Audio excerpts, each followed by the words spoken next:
Good evening and welcome to tonight's historic industry town hall event. On behalf, yes.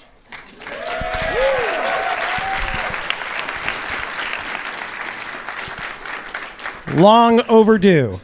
On behalf of all the speakers, thank you for attending and for donating your valuable time. I also want to thank all of our sponsors for helping to make tonight a reality. This includes Breakwater Studios, Formosa Group, ProdPro, Center Staging, The Village Studios, Hollywood Depot Rentals, Suja Organics, Jaybird Coffee, and to Neil Portnow and Vicky Giordano of Evergreen Studios for donating their beautiful stage, their wonderful crew, and the facility.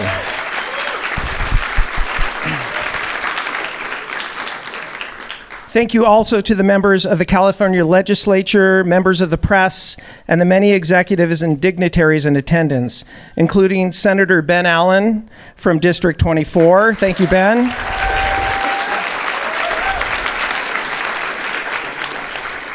And Assemblyman Rick Zbur from District 51.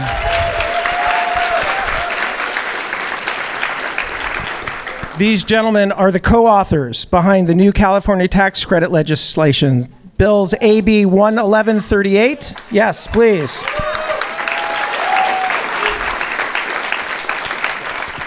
And SB 630. Gentlemen, thank you for being here. I also want to thank Musicians Local 47 President Stephanie O'Keefe,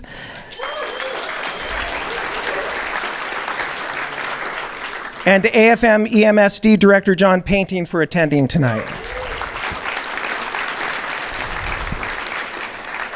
Lastly, you have no idea how incredibly crazy this was to put together. So I want to give a shout out to my to my entire team, but to Eamon Khan, stand up Eamon.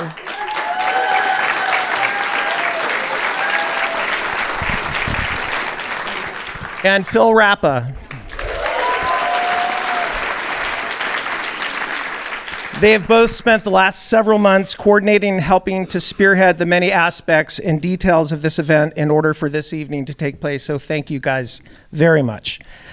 So tonight came about due to the impact on the community of an open letter I wrote a few months ago that appeared in the Hollywood Reporter.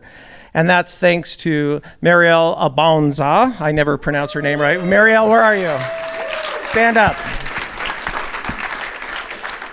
Like everything else in life, something sparks something else that sparks something else. And Marielle, you are the reason in many parts, in many ways that we're here tonight. So thank you.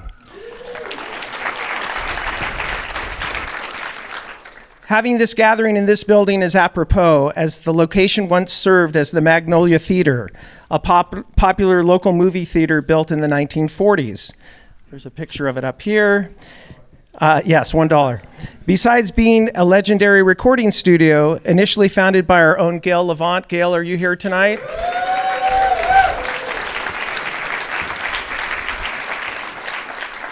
It has been the studio to many iconic movie and TV scores, as well as to the vast number of recording artists who have and continue to make music here. It was also featured in the 2016 hit film La La Land, serving as the exterior of the Van Beek Jazz Club. Ryan Gosling would sit across there and look at the theater, so if you guys saw the movie. I just want to talk a little bit, this won't be very long, but I grew up in Venice, California in the 60s and 70s. My father and his two brothers worked for both MGM and Universal Studios as set painters, and ultimately, my father ended up in charge of the antique furniture department under Lou Wasserman's leadership at Universal. I was the son of an IATSE union studio employee. My father would take me to his office, where I was often entertained by his two neighbors, Edith Head, 8-time Academy Award-winning costumer, and Bud Westmore, celebrated makeup artist. One fateful day, while visiting the studio as a 10-year-old boy, my dad took me to stage 10, the then Universal scoring stage.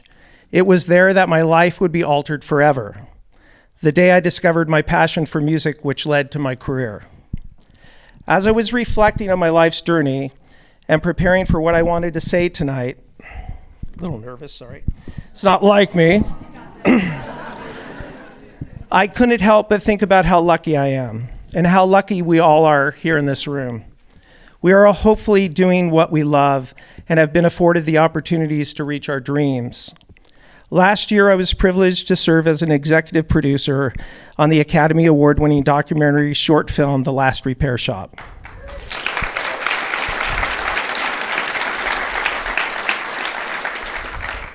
In this film, we see how art and music feeds the souls of those who are fortunate enough to come into contact with its unspeakable power. My dear friend and co-director of the film, Chris Bowers, summed this up in his Oscar acceptance speech. Music education isn't just about creating incredible musicians. It's about creating incredible humans. I think that's really a beautiful statement. Tonight isn't so much about us who are in this room and have careers. It's about the young actors, musicians, filmmakers, editors, costume designers, composers, makeup artists, cinematographers, choreographers, and the various craftspeople who are looking to all of us here today to help ensure that they have a future and a place to share and grow their gifts and talents tomorrow, and to ultimately reach their dreams in the city that helped to spark the dreams of so many who came before us. You will be hearing from many leaders tonight who have unique perspectives and wisdom in the various fields of production, post-production, music, and tax incentives. In no way is this to be a finger-pointing or blaming experience to anyone or any industry group, but rather what I hope to be a truth-bearing night that will lead to open dialogue and thoughtful and respectful discussions to help solve the deep problems our community faces and to find a way forward. There will be a QR code that will be shown up on the screen. If you have any questions, please text them to the link shown, and we will do our best to share your answers with the panelists here tonight. Following our town hall, there will be a taco bar and refreshments outside in the courtyard, and music provided by the wonderful Orchid String Quartet, featuring legendary Hollywood film and TV music. Now, please watch a short 5-minute film created by my friends at Breakwater Studios, directed by Nicholas Jacobson-Larson. Nick, where are you? Nick. Thank you.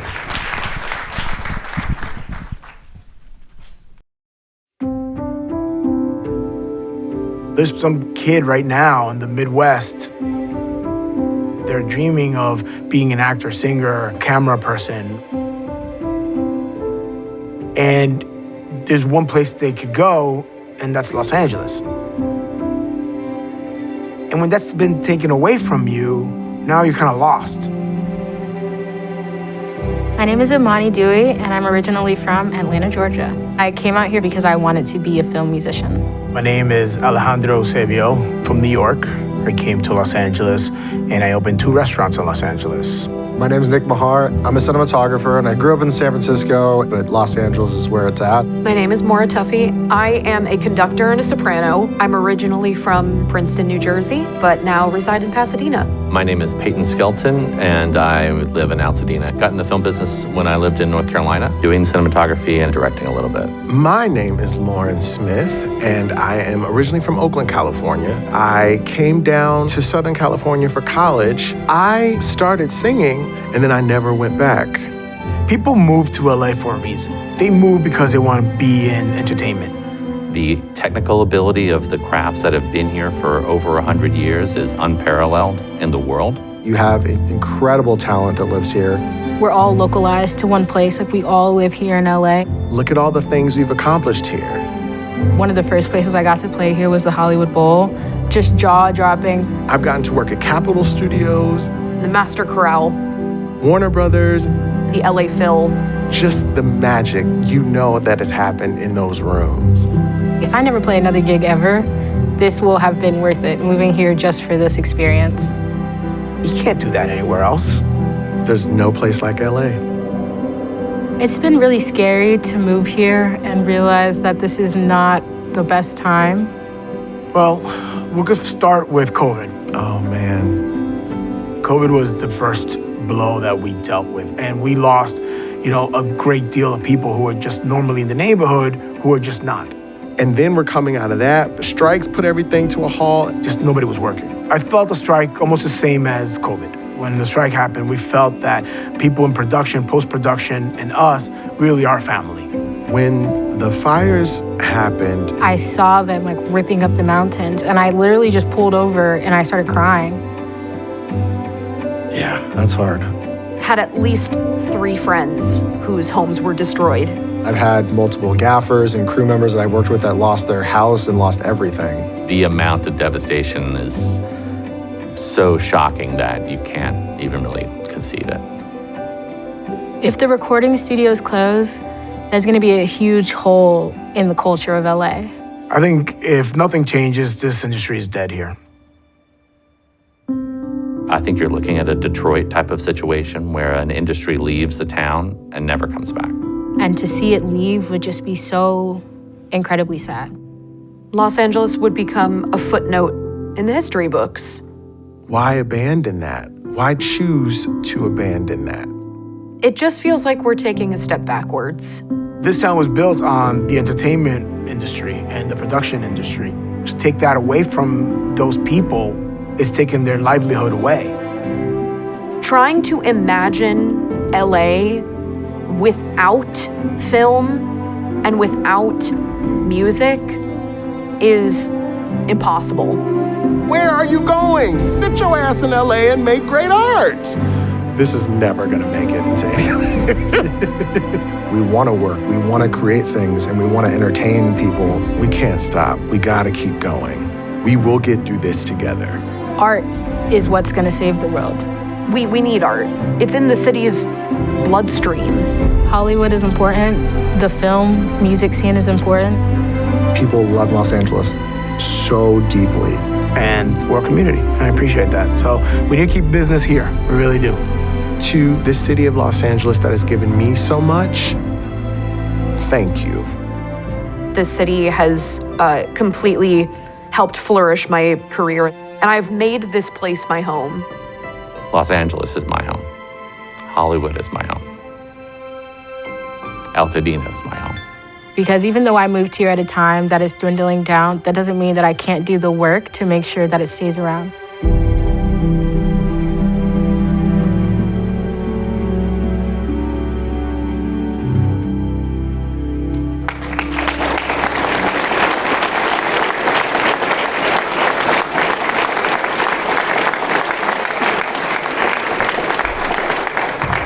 Hello, good evening, everybody. I'm Patrick Caligiuri. I'm an executive producer. A few people know me as ProducerPatrick on social media.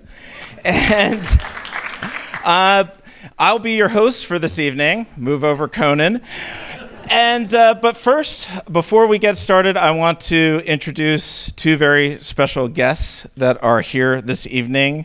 Ben Allen, California State Senator, District 24, and Rick Zbur, California State Assembly, District 51, and I'd like to invite both you gentlemen up here to say a few words. Well, thank you so much, everybody. Ben Allen, so glad to stand up here with my good colleague and my Assembly member, Rick Zbur, and we're just so proud to represent so many folks from in and around the Hollywood communities. Great film. We got to bring that up to Sacramento and show it to everyone. I just hope that the music wasn't recorded in Bratislava. All right, too soon. All right, too late. I don't know. Hopefully not. So we are here because we know these stories really well.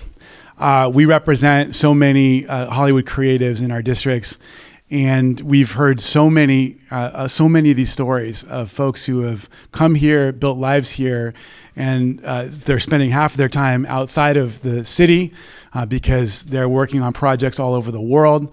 Some of them had to change jobs. Some of them have moved. Almost all of them are in a much worse financial situation than they were even just a couple of years ago, and they're struggling to survive here and thrive here and grow families here. And these are stories that everybody here in this room knows. That's why you're all here tonight. So it's why we're working so hard together on trying to extend and expand our TV film tax credit up in Sacramento, which is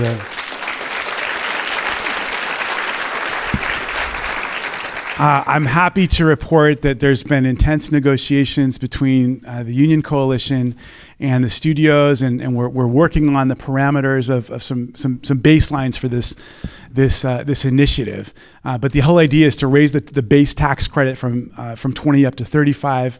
We're working on which is a really important. Looking to allow more types of productions, including things like 20-minute shows, animation, which is important. And then also increasing incentives for independent productions, and that work's underway too. The challenge, I think, is that we've got colleagues from other parts of the state who don't see this. They see this, they're very confused, quite frankly. Some of them, it's a Northern California, Southern California thing. Of course, we do have extra incentives for productions made out of the 30-mile zone. We've got one particular colleague from the Inland Empire who just today tweeted out, "I'm going to oppose this with every bone in my body because this is a big giveaway to the studios." There's a lot of folks who don't see the fact that the problem here is the studios don't care where they do the work. They'll go do it anywhere, right? They're still making work. They're still producing incredible shows, incredible films. They're just doing it elsewhere. And what a lot of our colleagues simply don't understand is that this is a middle class, working class problem. The studio heads are going to bed in Bel Air no matter what, right? They're just sending the work elsewhere. It's everybody in this room that really is suffering because that work is getting sent elsewhere. It's about keeping the jobs here. It's about building jobs here, growing jobs here, dealing with helping to ensure that this entire infrastructure that we've all built together over decades continues to thrive and grow. And that's what this effort's all about. So our colleagues need to hear from you. Too many of the members of the legislature, including some members from LA, quite frankly, don't understand what a crisis we have. They haven't heard enough from people in the community. I can't emphasize enough how important it is for you to raise your voices. Your labor representatives are doing that, but we need so much more.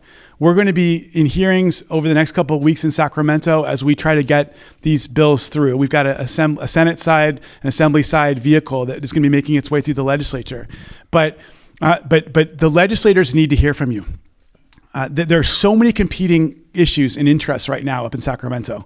Massive headwinds from the federal government, massive economic headwinds, a lot of nervousness about the financial situation of the state in general for so many different reasons, and total madness on the global stage. And so we need to ensure that your voices are raising up. So I can't encourage you enough to engage with your friends and colleagues and everybody you work with to call legislators and just make sure that they know how much you care about this, how important this is to you, how important this is to your neighborhoods and communities. Because in the end of the day, it's going to be a bit of a fight to get this done because of all the headwinds. I think under normal circumstances, I'd feel a little bit better. I still feel cautiously optimistic because we've got so much good energy and we've got so many people that are working so hard on this. But in the end of the day, the world is in a very strange place right now. A very strange place, and those same headwinds are getting in the way of our ability to move this whole effort forward up in Sacramento. So it's part of why we need you to be engaged. And I just have to say that the Rick Zbur has been such a great champion on this, bird dogging it, helping keep this negotiation forward. And so I just appreciate you very much, Rick. And let's give Rick Zbur a big hand and applause.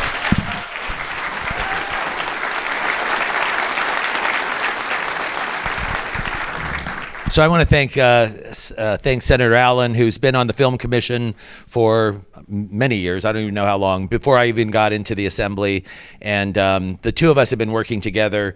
You know, when I was elected 3 years ago, one of the things that I just couldn't understand, we actually had the film tax credit was coming up for reauthorization right as I was coming in the doors of the legislature, and we didn't have the LA delegation united. Senator Allen and I were working on it, and there were a couple other people that cared about it, but there were very few members, even of the LA delegation, that understood how important this was. And I remember coming at that point and thinking, why is it that we're actually not increasing the size of the tax credit? Because I was already hearing 3 years ago the beginning of the crisis that we're starting to see every day with people not being able to work. And of course, back at that time, we didn't have the we didn't have the governor behind increasing the credit. And what we have today is, luckily, Governor Newsom understands how important this is. But this is not a foregone conclusion. As I think Senator Allen has said, we need every one of you to be calling every one of your legislators, and I'm going to give you an assignment, and I'm going to ask every single one of you to call every member of the Assembly Arts, Entertainment, and Tourism Committee, and every member of the Senate Tax and Revenue and Tax Committee before next Tuesday, because we have 2 hearings coming up, and they need to hear from every person that they can hear about how important this is to maintaining jobs in Los Angeles and in the state of California. And one of the things I think we need to just start referring to this as not sort of the tax credit program, and we need to start talking about this as the California Film and Television Jobs Program, because that's really what it is. This isn't a tax credit. It's not a giveaway. As Senator Allen said, we had one of our colleagues who really doesn't understand this tweeted out this morning that this was essentially a tax giveaway to big corporate entities. We need to sort of turn that dynamic around. We need sort of working people to call into the legislature and help people understand how truly important this is. And so I want to thank Senator Allen. I mean, we're working together. I mean, it's really been fun to sort of have this partnership with him.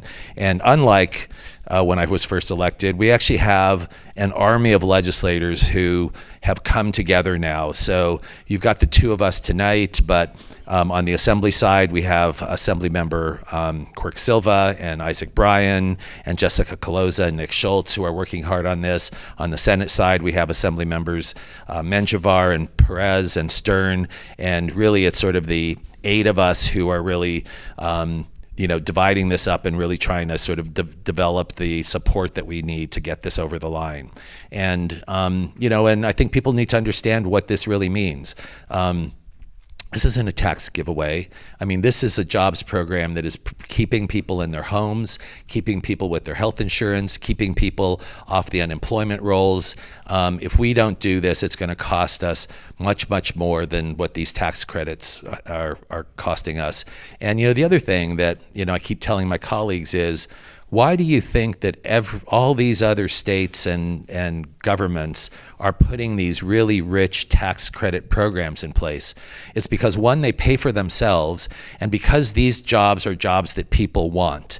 And why is it that we are actually just standing by and letting people cherry pick off the jobs that we have grown here in our iconic industry, where we've got the most talented and hardworking people in the entire world, and we're letting tax incentives lure these jobs away? So anyway, I'm not going to talk any more than that, but to thank you for what you're doing. Thanks, Senator Allen.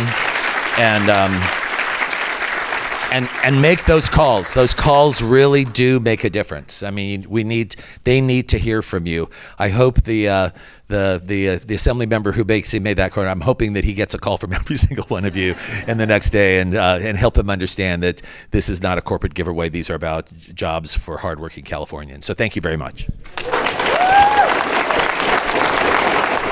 Hello again. I hope everybody is enjoying their evening so far. Once again, my name is Patrick Caligiuri. I am a television executive producer, and I spent more than 20 years of my career in television. And I started off as a production assistant. I was a coffee getter, also known as a scream sponge. And I worked my way up, all the way up to executive producer and showrunner. And I don't think I have to tell anybody in this room, it's not an easy industry to navigate. And you can get pretty banged up, if you let it get the best of you. It's demanding, unpredictable, and as we get to know, it's unforgiving. But for those of us who've stuck with it, we know why. Because storytelling isn't just what we do, it's part of who we are. This industry runs through our veins. This is more than a career. For many of us, it's been a calling. And outside our industry, people hear the word producer and they conjure up images of, some fat guy behind a mahogany desk lighting up cigars with $100 bill. And I'm not him. But, I've worked in unscripted television, and we're right there in the trenches. We're part creative, part logistical, part coach, part chaos coordinator, cat herder, and we wear every hat, and we answer every call. We know our crews, union and ununion, and we know it from these people from inception all the way through post-production and delivery. And these teams, they bring grit, they bring talent, and they bring their passion to every flame. And after 18-hour days on set and long nights in the edit bay, we become family. We know each other's kids. We know each other's stress habits. We know each other's families. We know each other's anxiety medication that we're taking. And we reunite on the next job, whether it's been months or years, and it's like no time has passed. And that's the kind of bond that this work creates. So when an industry slows down, or it starts to vanish overnight, or jobs are moving out of state, it's more than just a financial hit. It's personal. It's emotional. It's mourning something that was never supposed to be mourned. But as the great movie icon Rocky once said, it's not about how hard you can hit.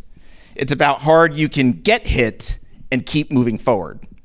And that's what we need to do right now. We need to move forward. We need to start rebuilding, reinventing, and reinvesting. But we can't do it alone. If we want to protect our industry, we have to keep production alive here in Los Angeles.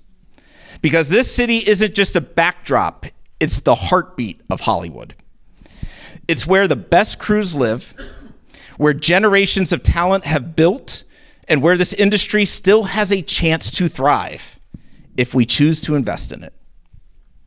That means supporting tax incentives. It means creating infrastructure that favors local jobs over runaway ones. And it means reorganizing and keeping production in LA isn't just good for the economy, it's vital for our culture and the next generation of storytellers. We built this industry together, and we can rebuild it too, right here and right now. Thank you. Wonderful. So good evening, everyone. I'm so pleased to be here. And I just want to thank you all for your continued support of California's creative community. The advocacy that is taking place at this moment is something that is really inspiring. You see just a collective spirit of this community coming together, and it does make a difference.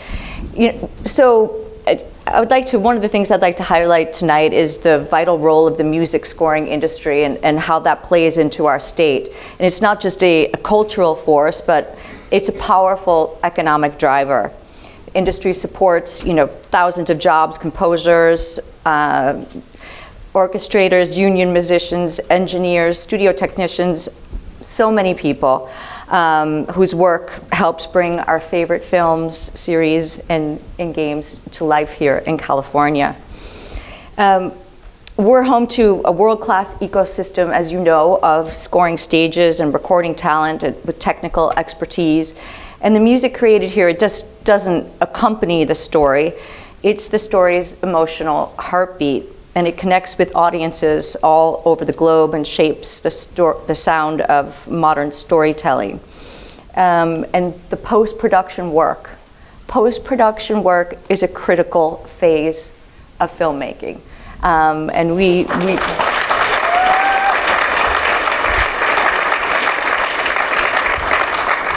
So I know this. Before I went into government work on the federal level and the state level, I was a producer, producing a daytime soap opera. Some of you might know it, called The Bold and the Beautiful, which I did for many, many, many years.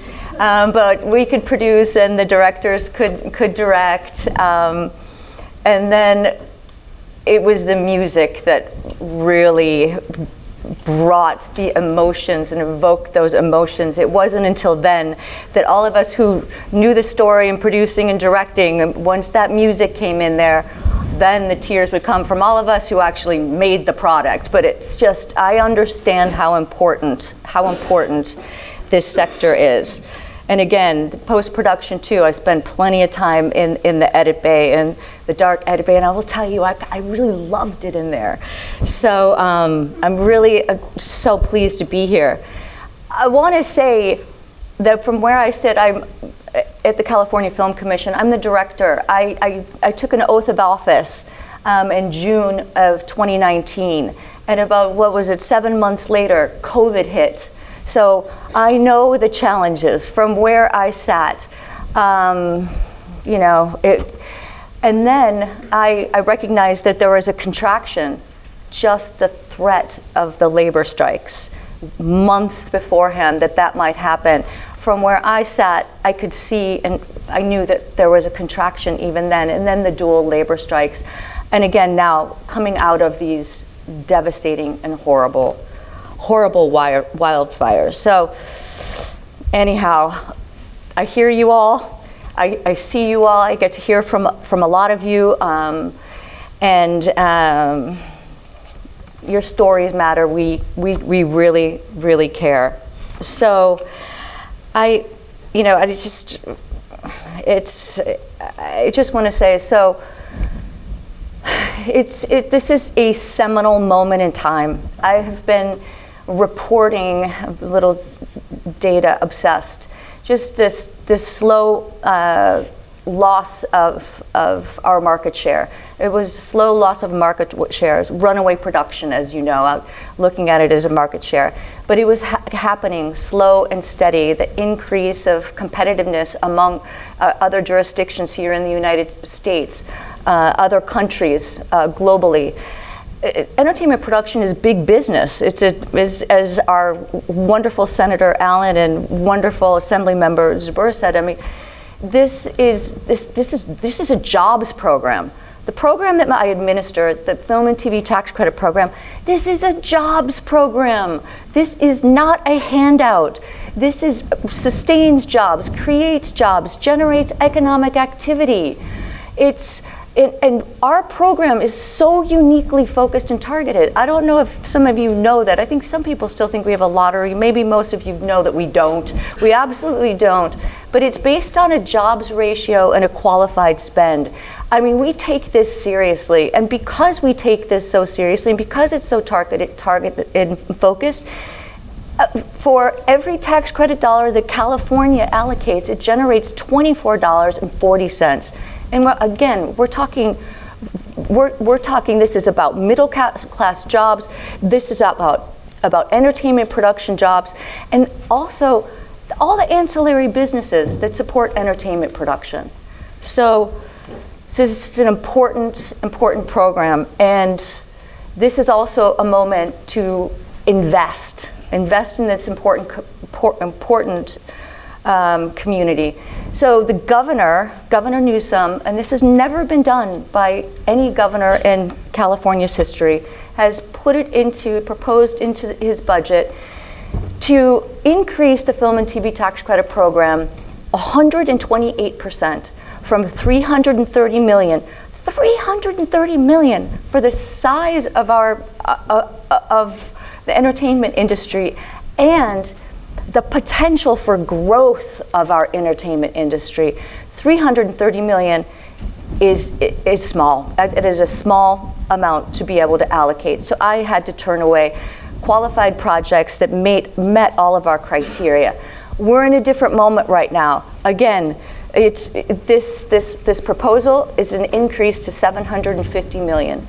And what that will do, create more opportunities for everyone, create more opportunities, bring more projects in here, get people back to work doing the jobs that they love to do. So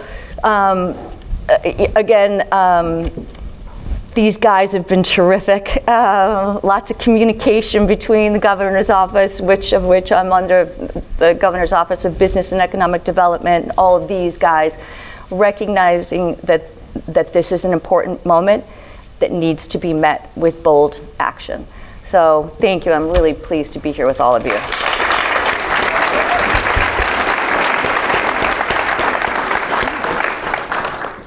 And Colleen, we have a question for you, which is how can we make shooting in California easier? Specifically, permit fees when compared to other places. A few people have brought this up.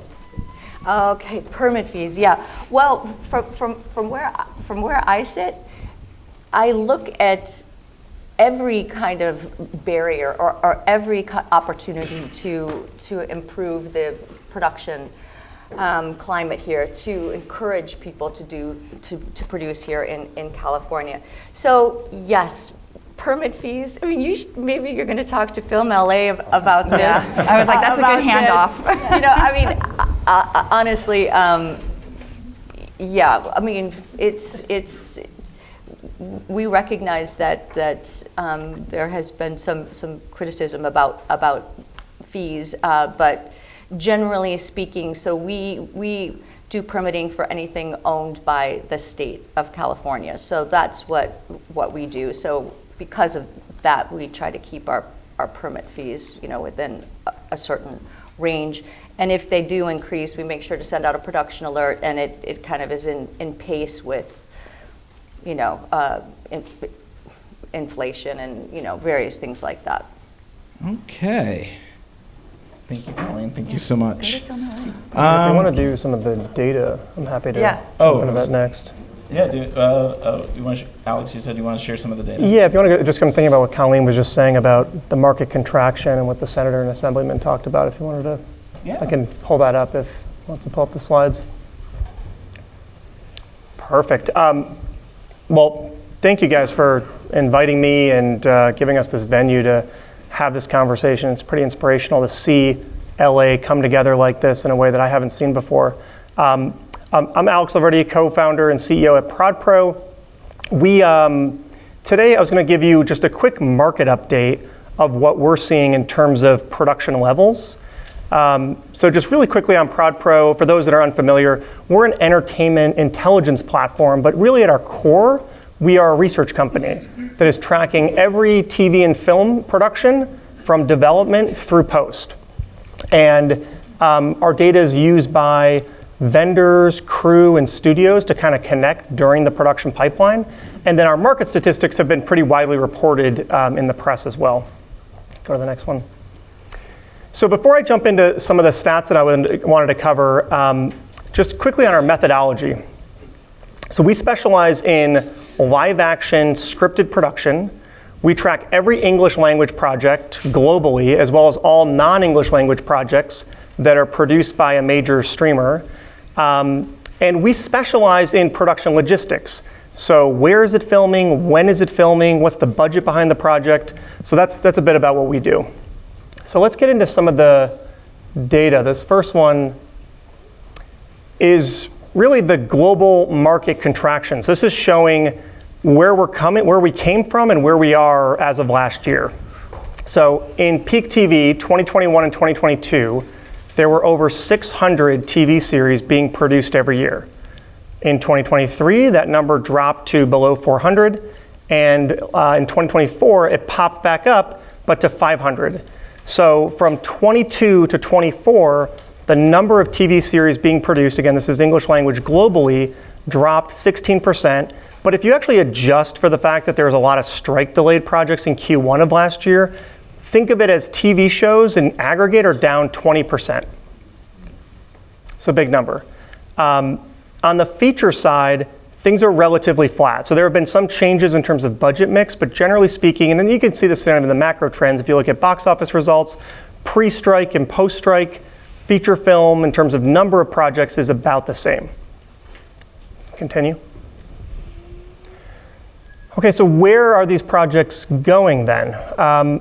Geographically, there are some pretty clear winners and losers. The US has been a loser. We're down 26% in terms of what we've tracked in aggregate spend in 2024 compared to where we were in peak TV 2022. Whereas other markets, whether it be Canada, the UK, Australia, New Zealand, are either flat or up. And then Central Europe is a little mixed as well. So you get a kind of at a global level, a pretty good sense of what we're seeing in terms of production volume. What's the increase in Canada? Oh, the increase in Canada is about 2%. Yeah, it's hard to see. Sorry about that. So next slide. So now let's zoom in on the US states. Let me just make sure this is looking all right. Yeah. So when you look at the US states, you can kind of get a sense of, okay, the US in aggregate is down, but how are these different states comparing? So California from 2022 to 24 down 28%, so still outpacing that national average in terms of aggregate spend differential. Georgia down even more significantly.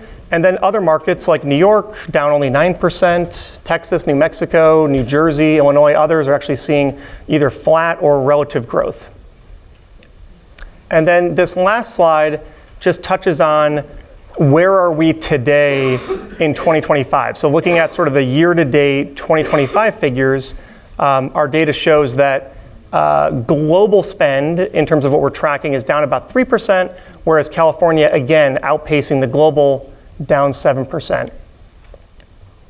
So in summary, looking at these figures, yes, overall, right, content is down, there's an overall contraction, but what's happening in California is not just that these jobs have vanished, these jobs have moved.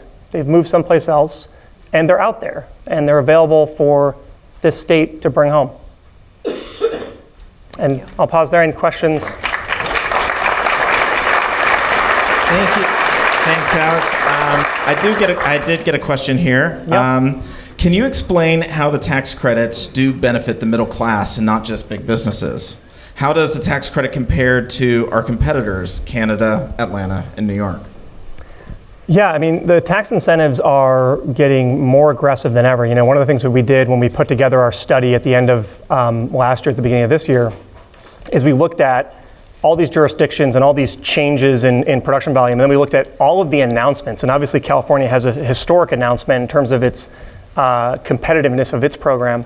But if you look at, New York adding $100 million, Texas adding several $100 million, big changes to what British Columbia has done, especially for the mega projects over $200 million. They've added an additional offset. If you look at what Australia has done, it's now 40% plus credit. So not only are these markets already have a bunch of advantages that have nothing to do with the tax credit, namely cost of living and FX rates. The dollar is too strong relative to these other markets, so they get a discount on day one. But these incentive programs are hyper competitive, and the Assemblyman and the Senator nailed it. These are amazing jobs. Everybody wants these in their community. I live in New Jersey, and it's so amazing. Someone made this comment about, don't let LA's history be a footnote like Detroit in terms of the industry being here. It's so ironic because in New Jersey, Thomas Edison invented the moving picture, and Hollywood started in New Jersey. It is a footnote. And then what's bringing it back today? A hyper-aggressive tax incentive campaign driven by the governor, driven by the politicians to bring production back to that state. So it can make a big difference, and a big difference very quickly. So I think that hopefully gives you some perspective. Thank you, Alex.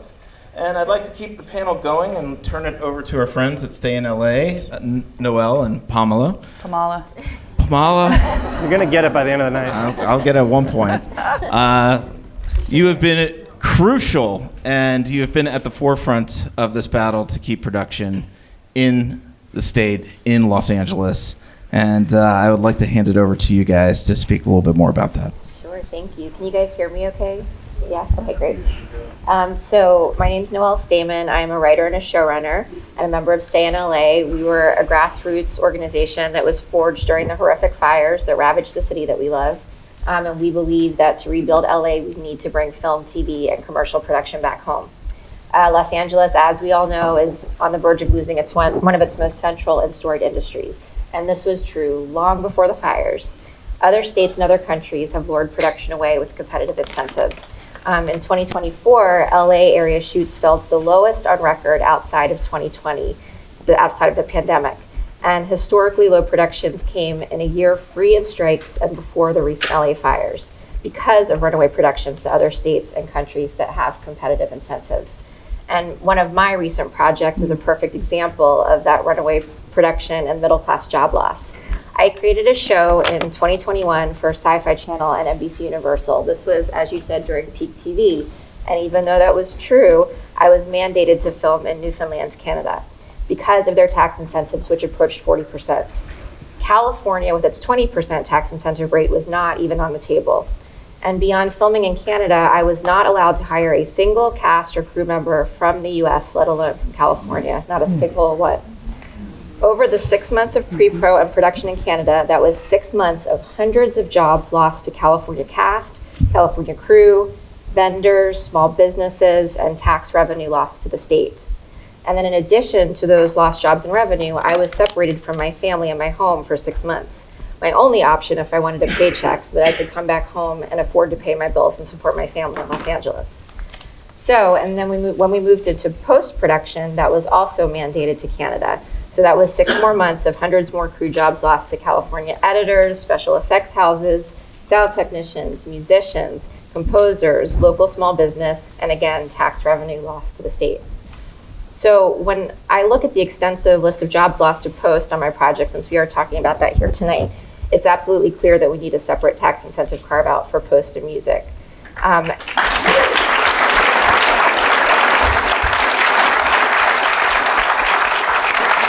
This is an entire sector of vital California jobs lost due to being consistently outsourced to other states and countries, which, unlike California, do offer tax incentives to those categories. And I just want to add that editing is writing. That's such a vital part of the process. So, as everyone in this town hall knows, mine is not a unique story. Take the project and stats I just mentioned and multiply them by the majority of projects getting budgeted or filming this year that are fleeing to other states and countries at a truly alarming rate because California incentives have not been competitive enough for California to even be on the table. As we speak, a showrunner colleague of mine is currently in pre-production on a huge fantasy epic for Amazon that would have been several years of jobs, stage use, vendors, tax revenue, etc. And she has been mandated to film in Malaysia. So it's obvious this is an existential crisis. It's not hyperbole to say that if we don't act, the California film industry could become the next Detroit Auto. I have read the testimonials that have come in to stay in LA, and they are heartbreaking. People are hurting, they are scared, and it's up to all of us in this room to fix this, and everyone that we know. But the good news is that we can act to fix this. Our city, county, and state government can act to fix this by making the tax incentive competitive with other states and countries, and to put California back on the table as a viable option for production and post-production and music. Our studios and streamers can also commit to filming a percentage of productions in LA as responsible civic residents of our city. There are not many times in life when you get a simple mathematical solution to a problem, and this is one of them. We need to take advantage of it now before we are past the point of inflection to save and create middle-class jobs that are the lifeblood of California, because this is a jobs issue, plain and simple.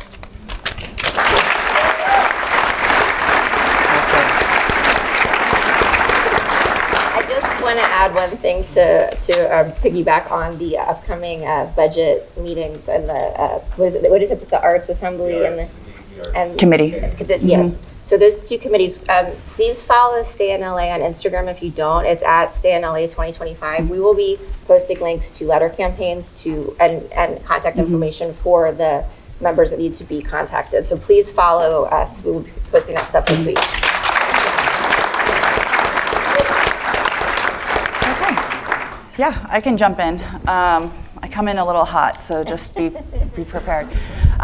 So my name's Pamala, it's like Guatemala, Buzick Kim, and I am one of the co-founders of Stay in LA. Stay in LA, just so you know, is a grassroots collective of citizens. We were a bunch of writers, directors, a bunch of vendors, crew members, and we all sort of came together, especially immediately after the fires, knowing that this issue has been compounded over the years and the fires was just gonna make it even worse. And so many of our brothers and sisters had a displacement or lost a lot of things in that. So we came out with Stay in LA, but Stay in LA, as much as it's about Los Angeles and it's a focus around the fires and all of that stuff, it is about the economics of California. So I actually, as much as I'm in advertising and I'm on the fringe and have always been on the fringe of film and TV, Being from commercial production, we've never been part of any tax incentives in California, so we're just like you. So what we've sort of had to do is understand that commercial production is actually down by over 40% as well in California.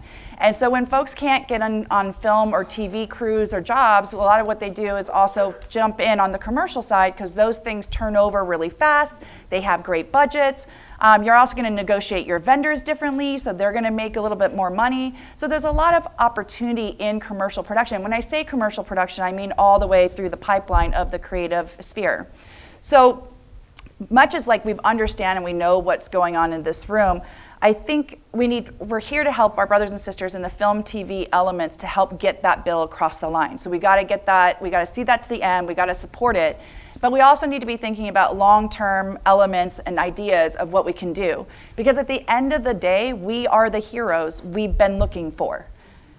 No one is going to solve it, as much as we have leaders in this space who are helping us. But at the end of the day, we have to figure this out. Commercials trying to go and get a tax incentive bill separately is going to be nearly impossible considering our California budget right now. So as much as that might be down the line, like later, and we got to keep going towards that, there are other things we need to figure out what that means. So if that means understanding what the current economics of media is right now, such as if YouTube is the biggest streamer right now and they don't give you money to produce shit, what you have to do is you make something and then you do the ad rev share on the back end. They've given something out like something $7 billion or something since 2011 to creators. So what can we do as creators is that we gotta go into hyper mode, open your studios, open the sets, whatever you own, open it, figure out what rev shares you're gonna share with those creators, put music out. As we continue to get these bills across the line, put music out, put edits out, whatever. The funny thing that's interesting about all of us as creators is that we can do the front to end. We're not waiting necessarily for other parts of the pipeline. We can create things and turn them out if we feel like it's going to help with our message. So that is what I encourage all of you. Stay in LA is a grassroots movement. We are just citizens. We are not a 501c3 even. So what I ask you to do is follow Stay in LA on Instagram. If you're not on Instagram, that's great. We don't want to give money to Meta anyways. So I'm also part of California United. So California United, we're more on like the crew and that side of things. So join us at California United in our Slack. We'll keep you updated on everything we're doing. You can jump in. We're pretty headless, so we're all kind of scattered in different ways. We're trying to figure this out. You know, keep driving the message about permits. Keep driving. I'd like somebody asked that question. Keep driving, like, what are we supposed to be doing? Like, even I know so much about permits now, it's terrible. But it's one of those things where it's like, as an active citizen, you have to just get involved. And again, I just want to say, like, culture moves faster than policy. You are culture. You create culture. So move it. Because that's what's gonna get us through the door way faster than some of this policy shit. And the policies have to get done, but they're gonna be influenced by culture. That's all of us in this room. You can do that. You are already doing it. So just believe in yourself that we can make this change, and together we can make this change. And I just want to quote Toni Morrison, because the best. This is precisely the time when artists go to work. There is no time for despair, no place for self-pity, no need for silence, no room for fear. We speak, we write, we do language, and that is how civilizations heal. So, thank you. I appreciate your time.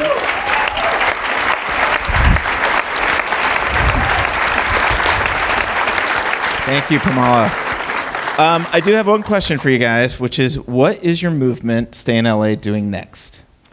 So we just released a letter campaign writing, which that's gotten 500 letters, right? So the next thing we're gonna do is we're gonna go after the guy Jackson who said the shitty thing on X, and then we're gonna write to those 3 committee meetings that are coming up. So if you go with Stay in LA or you come with California United, we're gonna give you the tools. It's very easy, 1 click, sign and go, no big deal. And we're just gonna go after those folks, because what's important here too is, like, if your mom is in Northern California California, or your grandparents are in San Diego. We need those people writing to other parts of California, because even though we're saying stay in LA because we're trying to focus on the fact that we've been compounded by the fires, the bottom line is that we are a jobs program that affects the entire economy of California. We're like the 6th or 7th, entertainment's like the 6th or 7th in California, and California's the 5th largest GDP.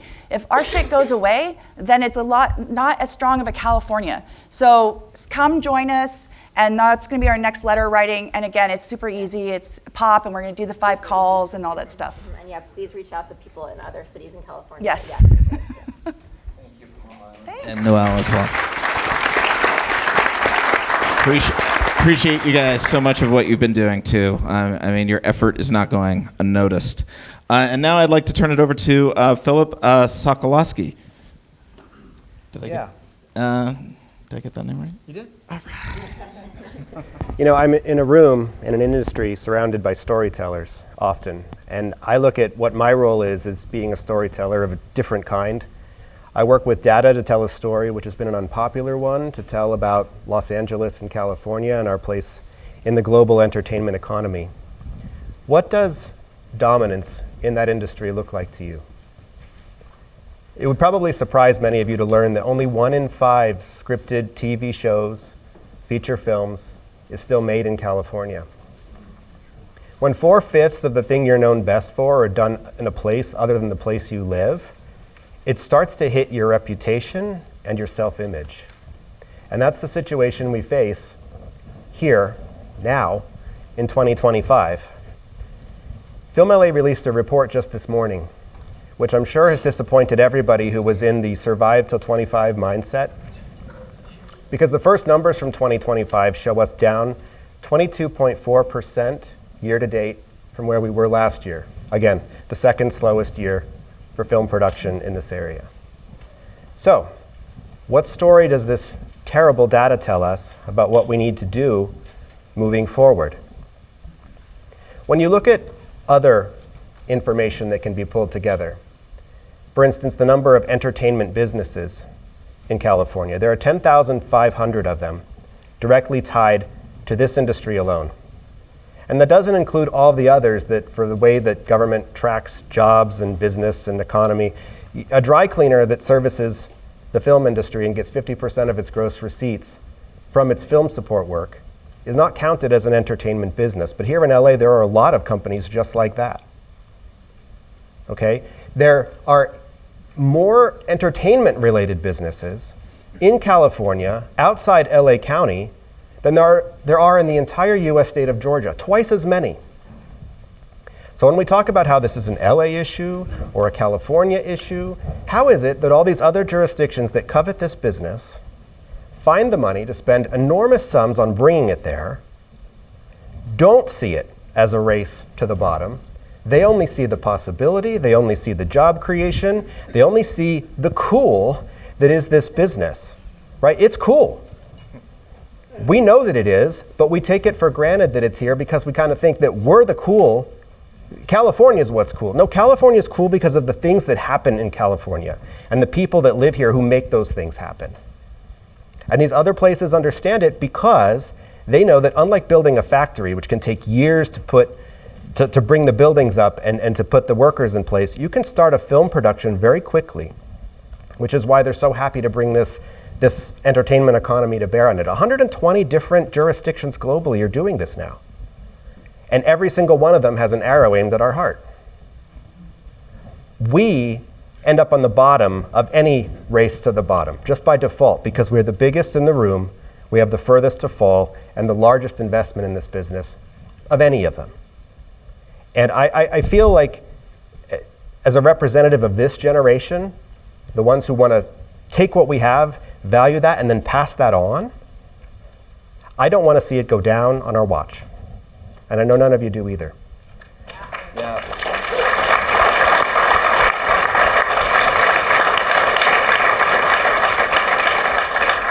Thank you, Phil. Yeah. Question for you, which is, what are some of the detractors of the film incentive program saying? You know, the lottery question, we get that a lot. One of the problems the film incentive has is because it is limited in the funding available and oversubscribed, folks find it difficult to access. They say, I can't get in on one of those windows that doesn't align with my project timing, right?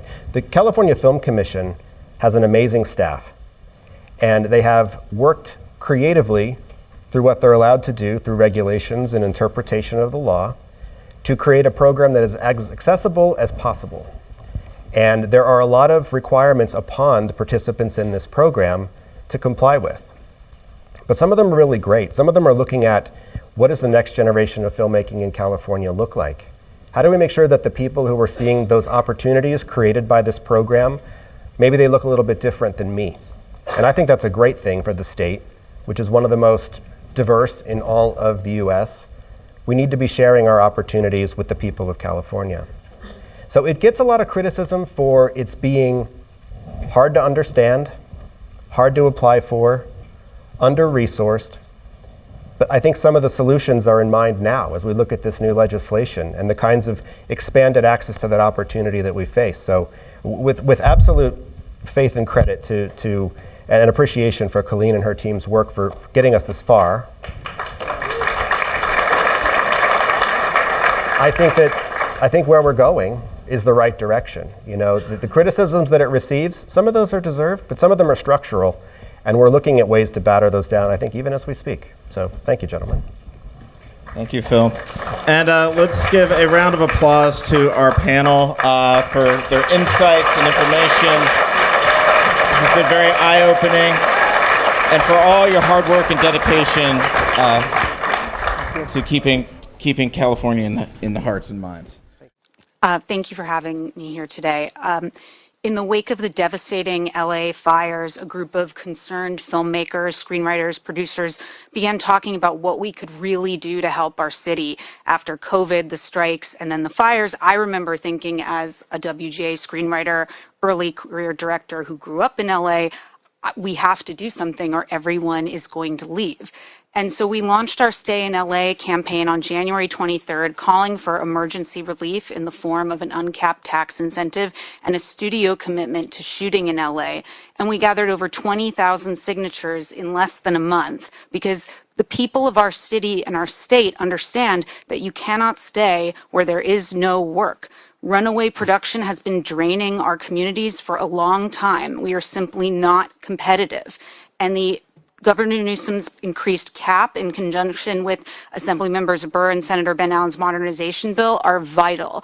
We hear from Californians on a daily basis through our social media campaign and on-the-ground efforts, from makeup artists moving to Atlanta because there's no work here anymore, young people who came to LA to work in film and TV, but they find no opportunities for apprenticeship left, from career cinematographers who used to have good jobs, worked for decades, and now haven't shot in 2 years.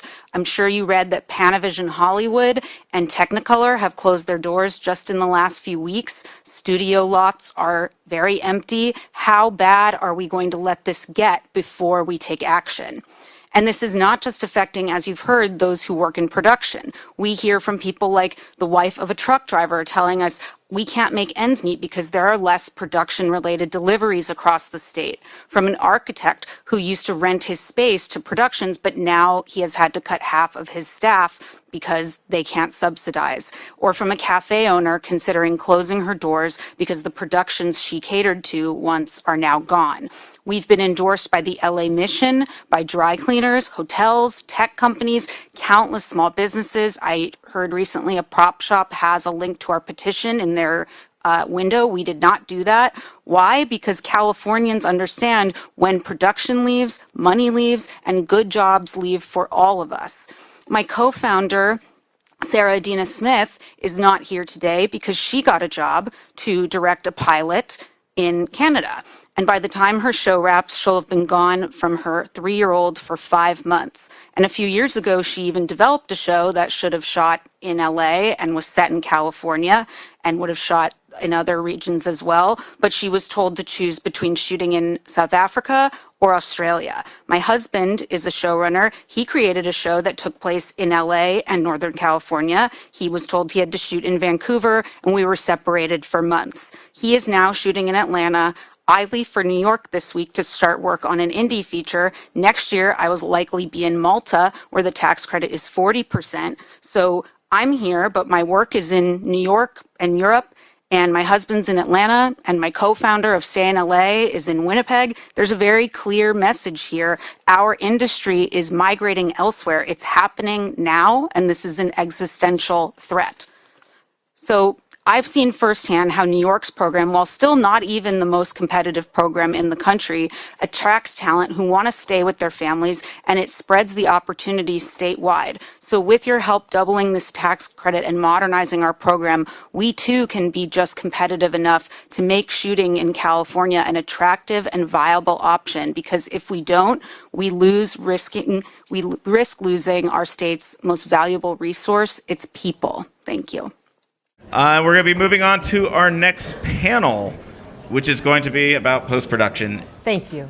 I want to just say that I'm up here representing a small portion of the post-production community, and to highlight the need for a standalone post-production tax incentive.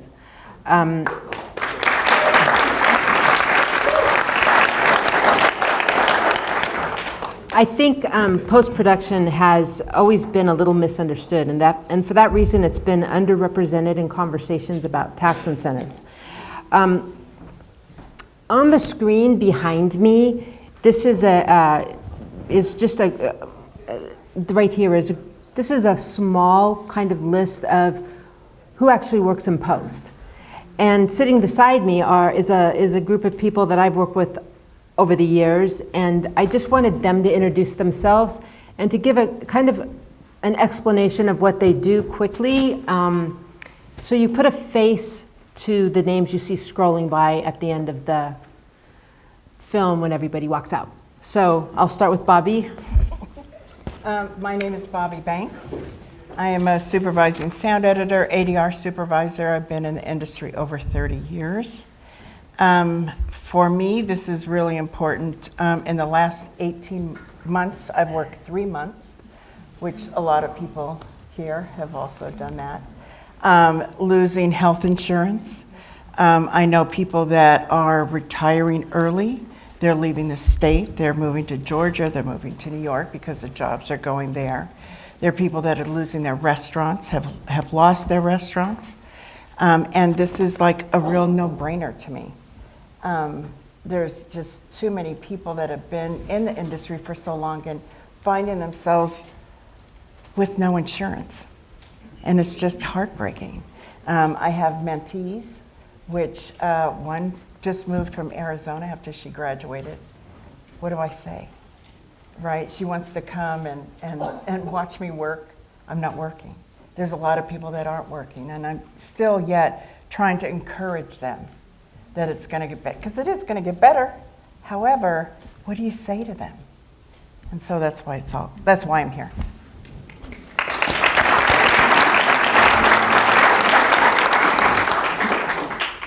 My name is Chuck Martin Inoue. Most of you here know me as know me as Chuck Martin. It's a lot easier to pronounce.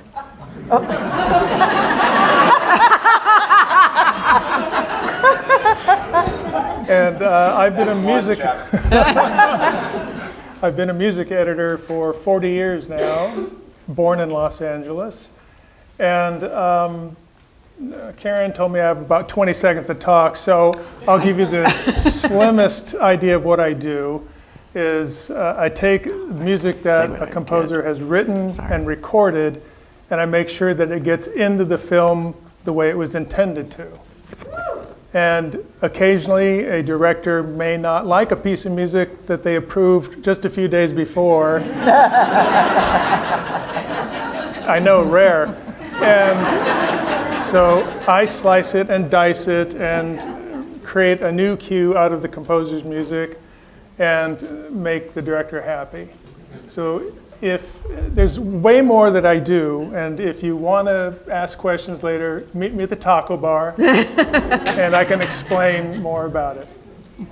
Should I say what I do? My name's Allison Moore. I'm a Foley artist. I've been a Foley artist for 45 years. I grew up 2 blocks from here. This was my childhood theater, as a matter of fact. My father was an actor and an independent film producer, so I really grew up in the business, and I love the business, and I love what I do, and unfortunately, a lot of Foley's being outsourced to not just Canada, but Australia and Ukraine. And it's the budgeting, I think, that really hurts us. So I'm hoping with the tax incentives that we can bring more money to the budgets and that we can take care of our own that are here. So that's why I'm here tonight.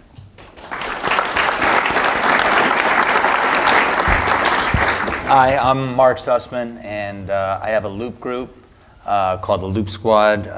We're responsible for adding additional voices for TV shows and feature films, whether it's somebody on the other end of the phone conversation, a reporter heard on a TV or a radio, or police dispatch. Actors go onto the soundstage, and we record our voices to picture. I also cast all the talent. For a TV show, I would cast anywhere from 8 to 10 people for per episode. For a feature, it could be anywhere from 10 to 20 people, and they're all SAG day player contracts. And for the last 6 months, I was responsible for about 600 SAG day player contracts, and that sounds like a lot, but the previous, that went down 25% from the previous 6 months. 6 months previous, and I'm concerned that if this continues, this type of work will be gone because it's going to Toronto and London, and and it'll be devastating for families in California.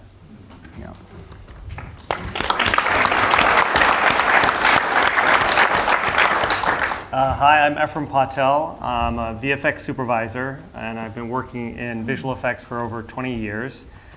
Moved out here from the East Coast with a dream of working in Hollywood, and it's been a wild ride.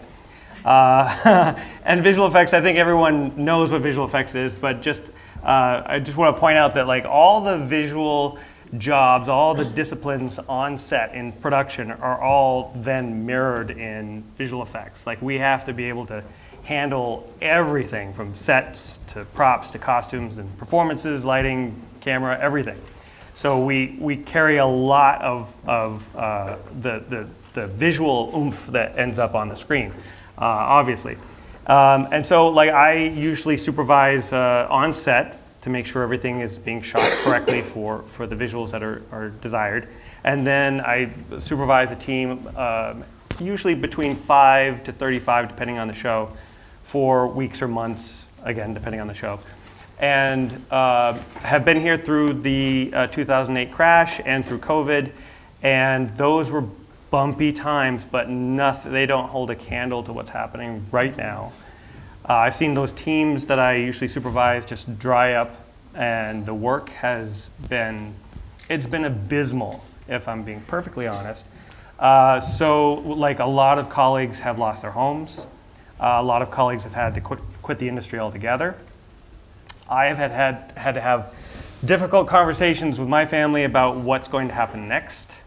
And we have a 11-year-old son who has had to audition to multiple schools depending on where we might end up in the next year or two. We don't know really what's next for us, and we are in a very precarious situation. And that's with me being a supervisor and being able to do lots of jobs, and I fared better than a lot of folks that I know in visual effects because I was able to pivot into commercials and to other things when the work got tough. But now the rubber's really hitting the road, and this is not a 6 months down the road problem for a lot of people. It's now, and it's urgent. So I'm really glad to be able to be here to tell that part of the story. Thank you for that. And I just want to say, I want to thank all the panelists here because you touch on something that I think doesn't really come off in the news articles or the spreadsheets, which is the mental health toll of all of this. Because that we don't see is the struggle that so many people are kind of enduring, the hardships of people selling their houses. I've heard of my own mentors doing DoorDash runs and working for Uber Eats, doing anything to keep the lights on and keep food on the table, and it's getting very scary for some. So thank you guys for bringing that up. It's a very important part of all of this. I do have a question for the group, which is, do you work on films that shoot elsewhere but bring post-production back here to Los Angeles? Yes, I think we all have done that. And I'm just going to go real quickly through through kind of my thought process on a post-production tax incentive, if that's okay, before we. So I've worked with every one of the people up here and done it for many, many years. There is a camaraderie and an understanding of when you get into it, this could be tough. This is going to be a lot of work, and having people that you've known for years have your back is everything. Mm-hmm.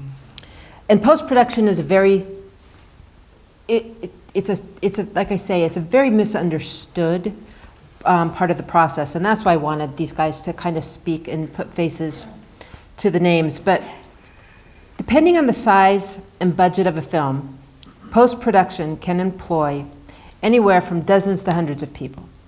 Traditionally, it's not been unusual for a production to shoot out of state or out of country based on the creative needs of the story. However, it always came back to California to post. That's not been the case anymore, obviously. Music, visual effects, picture, and sound, and more have been migrating out of California chasing these tax incentives. This has cost the state thousands of jobs, not only in the entertainment industry, but in all the business around us that support us. I am a member of a post-production house called the Formosa Group, and I'm on a satellite building. It's on Santa Monica and La Brea. And there's just restaurant after coffee shop that's just closed down over the years. So although I'm advocating for post-production, in no way do I want to take away from the importance of the overall tax expansion for California. If production stays here, it's almost always guaranteed to finish here. However, we need the carve-out for a standalone post-production tax incentive that would be available to filmmakers that for whatever reason need to shoot outside of California, but would prefer to come back home to complete the project.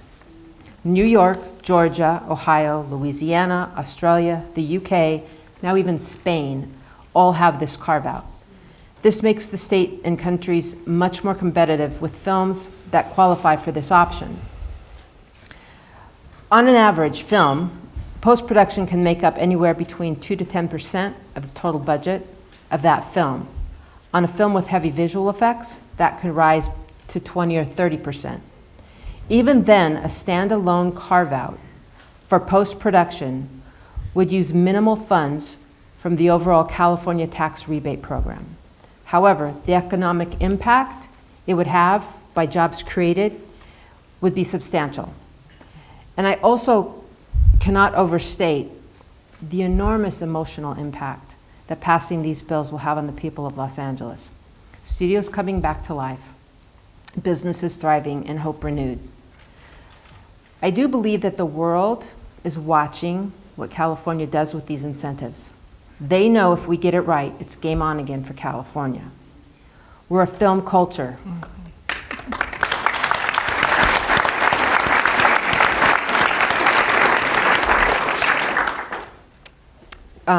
We're a film culture. We perfected the art form, and it's a huge part of our state's identity.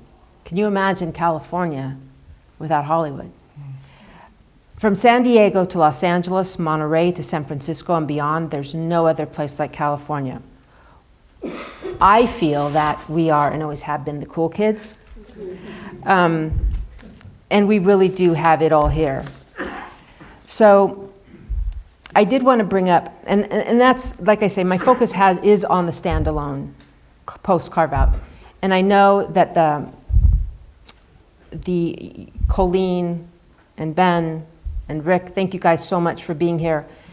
I just have to say, on a level of discussing this issue with, after being in this industry for so long, with some of the top studio decision makers, people who are working with financiers, people who are getting these films made, it really does just come down to money. We can have all the best intentions, and we can have a big push because of the fires, but if we don't get the money right, ultimately they're just going to go away.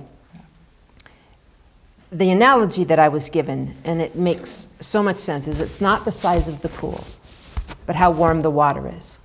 So we can increase the amount, but if we don't increase the percentage, people are just going to choose someplace else. For California to be effectively competitive, we need to focus not only, like I say, on the tax incentive increase, but the percentage California is offering. And 35% does seem to be the magic number, because that's the number that other states and countries have used to draw the work away from here. I think that what we need is just a shot at a level playing field. And also, what everybody does need to do here, and I've been trying to do it, and sometimes there's nothing harder than getting people in post-production to pick up the phone and call their assembly people, or I swear, I've said I have a full-time job, and I feel like at night, and I know you guys feel the same way, so did you call? Did you call? So my crew, I actually give that to them before, like, you've got to call your assembly members, or the people outside. And not to be adversarial, but to be encouraging, to really. There was a gentleman up at Sacramento, one of the assembly members. We were talking about him, who said, Alec Lee, yeah. But he said he wanted to be a director. Originally, that was. I mean, everybody loves the film industry, and so if I can leave with anything, please call. And like they said that with StehMan, follow them. They give so much great information. And just look at it, call, don't be adversarial, express everything that everybody up here just did. And thank you guys, all for coming. I mean, Rick and Zbur and Ben Allen and Colleen Bell, who has made me want to be a better person. I appreciate it. And I do want to thank everybody up here. Thank you guys. Thank you. The entertainment industry is seriously broken. I asked a few of my friends and colleagues to describe what they're going through, and I think you should take a listen. My name's Matt Hoban. I'm a former executive producer. So many of my mentors and my friends and collaborators are working less, to the point where they're not working at all. We're just people trying to make a living, and it's getting really hard to do that. I'm Jen. I am a former editor. I am definitely financially struggling. I may lose my house, and it's really scary, so I really need help and a job and just some support. So thank you. I'm Marcia, producer, casting director. The last show I worked on was Generation Gap. We're just trying to keep our kids fed at this point. Keep our house, keep our cars, get food on the table. My name is Wilfredo Hernandez. I used to be a television editor, and I'm being forced to move out of my house because I'm not going to be able to afford the mortgage anymore. So let's try and make this very aware that we're all going through this to see if we could bring some change. My name is Steve Mellon. I'm a reality television editor, worked on shows like The Amazing Race and Undercover Boss. There just isn't any work out there. My wife, Stephanie, has not worked as a post-production supervisor. She's working doing Instacart runs, trying to just keep her sanity and bring some extra money in. Half of my Rolodex, they're looking for work, they're scared, they could use some help and support. My name is Erin. I'm an SVP of Development and Unscripted. I've been in the business for 22 years. I was laid off. I'm a single mother with 3 kids, and the situation really stinks. Hi, I'm BK. I'm an editor. Last year, I was brought in to revamp a signature element of one of Netflix's most popular shows. I haven't worked since, and now my family and I are living on credit. Hi, my name is Anna. I most recently worked as a TV post producer. My insurance company is specifically targeting MPI members and taking a very long time to authorize medical procedures in a timely manner. My name is Seisha, and I'm a former VP of production, and I have officially been out of work for 11 months. I've applied at over 200 job postings and have not gotten a single job. All right, we are on to our next panel, the music panel. I think we're very excited for this one. Well, again, thank you all for being here. It's kind of, there's many friends, obviously, in this room, and there are many new friends. Thank you all for being here. This all kind of came about. I go to the scoring stages on a fairly regular basis, and my community's hurting. And I say that to our esteemed colleagues here who hopefully will fight for us. I get to experience the sorrow that's kind of going through our community. And so I thought this night was really important that we got together and talked because, this is a pretty depressing night, but I think it's a very hopeful night that we can all come together. I've seen it with people like Harvey and other people in this industry and many of the leaders here in this room. I think we can make a difference, and we're going to have to work together. So we just did a quick kind of graph of where we are in our world. And as you can see, the scoring stages peaked in about 2022 in terms of their work with the streaming influx. And then we've had a steady decline. And the stages are actually averaging about 3 to 5 days a month of work on these beautiful stages. And the crews don't have guarantees like they used to, so they only work when they're called to work. So it's a very, very trying time right now for all our people.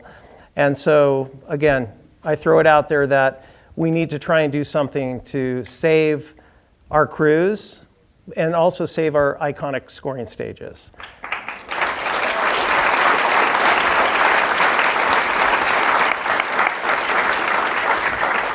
The thing I want to say is these crews are very unique.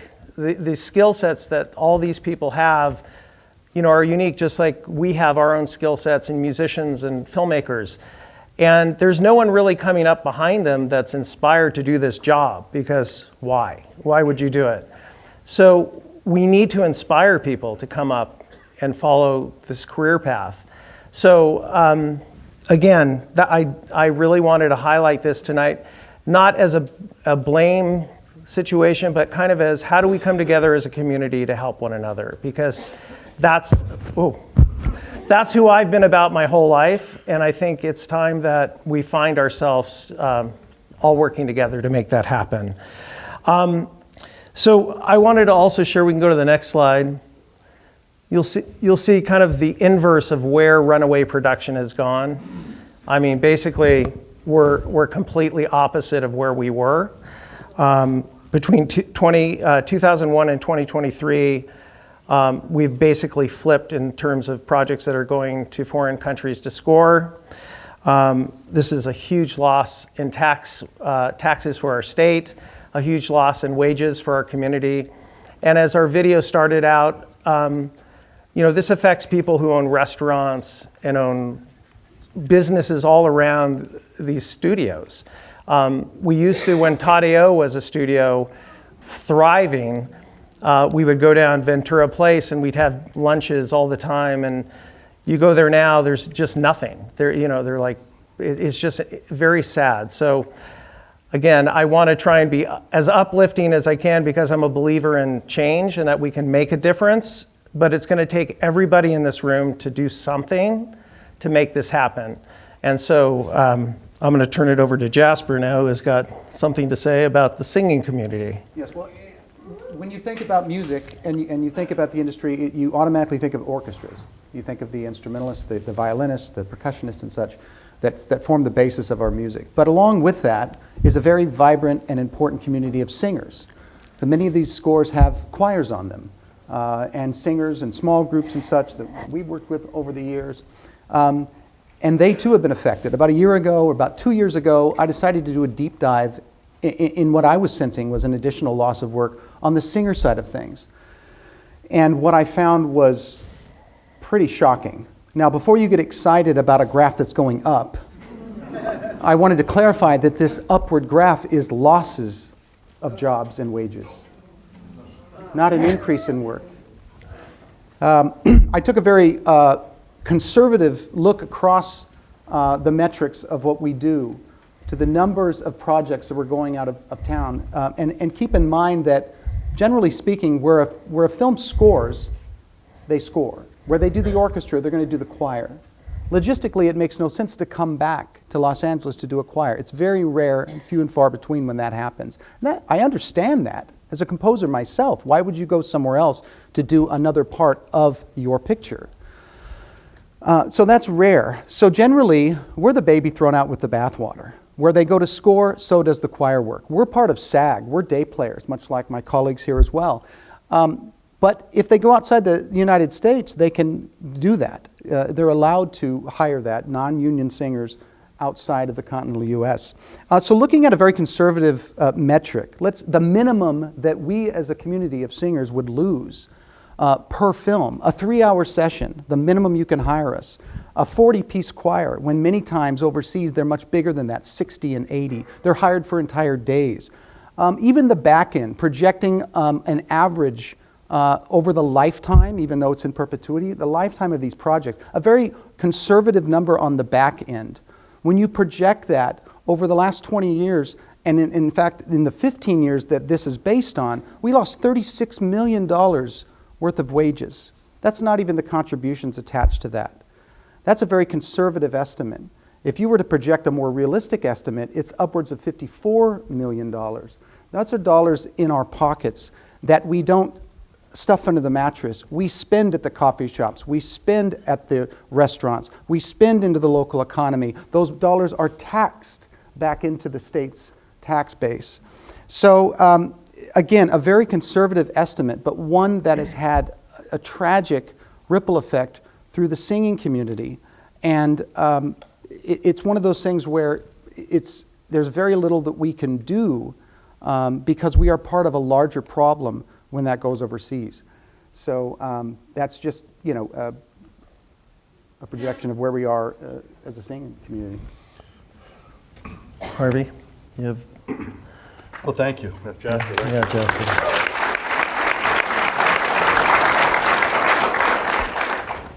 I don't have any spectacular graphics, but... You do now. No. Oh, wow. Okay. Yeah, look at that. But what I will say is, and I'm just the music guy, I've been making music my whole life. I've been writing songs, I've been doing film and TV projects, and you heard from some amazing panelists. I was kidding when I said we were the best panel. These people were so smart and so intelligent about how they told the story of what's happening. I'll just give you my perspective. I grew up as a kid in LA. My dad was a musician. I used to ride some of the cartage boxes up and down this hallway right out here when I was little, and my dad was doing 3 sessions a day. And come full circle, now I'm one of the partners in the studio, and I see this was a thriving scoring stage for many, many, many years. And it's not so anymore. And it's sad because what I see from my perspective, both as a musician, as a creator, but also working at the Academy, is young people don't aspire to be the next version of us. When I was a kid and I saw all the musicians and Edie Bodeker's here, I remember Michael Bodeker was a keyboard player that was amazing. Woo! And I used to sit at sessions and watch Michael Bodeker because he was so incredible. And I used to watch my father and all the other musicians that he worked with, and I was inspired. We don't have that anymore. We don't have those musicians who the young next generation are looking at and saying, I want to do that for a living.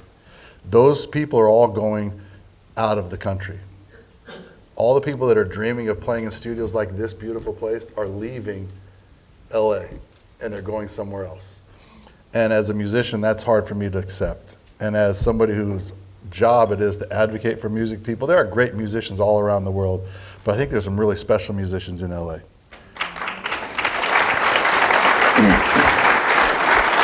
Harvey, I have a question for you. Can you tell us a little bit about the work that Music Cares has been doing to help the victims of the January wildfires?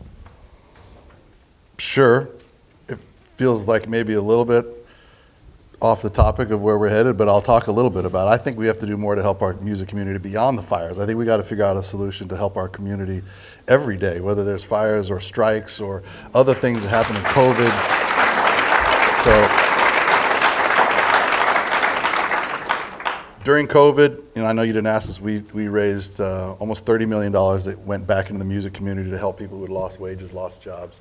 During the fires, we turned the Grammy show into a purpose-driven fundraising event. We raised during the weekend another $30 million. So far, $10 million of that has gone into the music community specifically. We're doing small grants initially for people that need help, just food and shelter. Next phase, we'll start doing instrument replacement, studio rebuilds.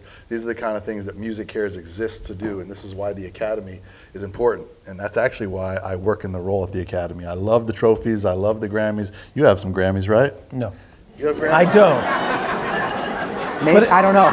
But if you have any to give, I'll take one. Well, it's not my fault. But mine either. The reason, I love the Grammys, I love the trophies, I love the statuettes, but the reason that I'm passionate, what I wake up excited about every day is doing things like this, advocating for our music community, trying to make a difference to people, like me or the next version of me or my pops and the people that I grew up with. So again, thank you for having me. Thank you for inviting me here. Thank you for everyone attending because you care. As much as I love hearing all the information, seeing the graphs, I just hope we get to a point where we can start thinking about what do we do? Because we know it's not right. We know it's not healthy. We know we can't sustain this. LA won't survive. Our industry won't survive. The next generation of creators won't thrive. So today is probably not that session, but I look forward to having the conversation where we all start throwing ideas and we start talking, okay, what can I do? What can I contribute? What can you contribute?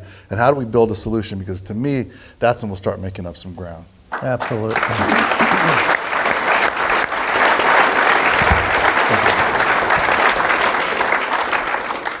Yeah, I don't even know if I want to go on. Basically, the charts we have just are symbolic of what's happening in our community. We'll just hit these fast because I do want to get to exactly what Harvey said. The whole point of this meeting is to generate forward movement because we're going to have to. Because I've been thinking about this, if we don't get these tax credits, if there isn't a scoring or a post-production carve-out, what is the next step? And we have to think of that, all of us in this room, because we have to survive. And so it's going to take some very serious, hard conversations with everybody, including our unions, including the people who have a lot of incredible ideas that are on the other side of the table, and the people who are doing this work. So I hope we can all be open and honest and just completely integrated into this conversation.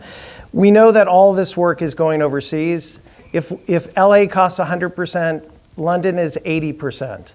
Bratislava is 11%.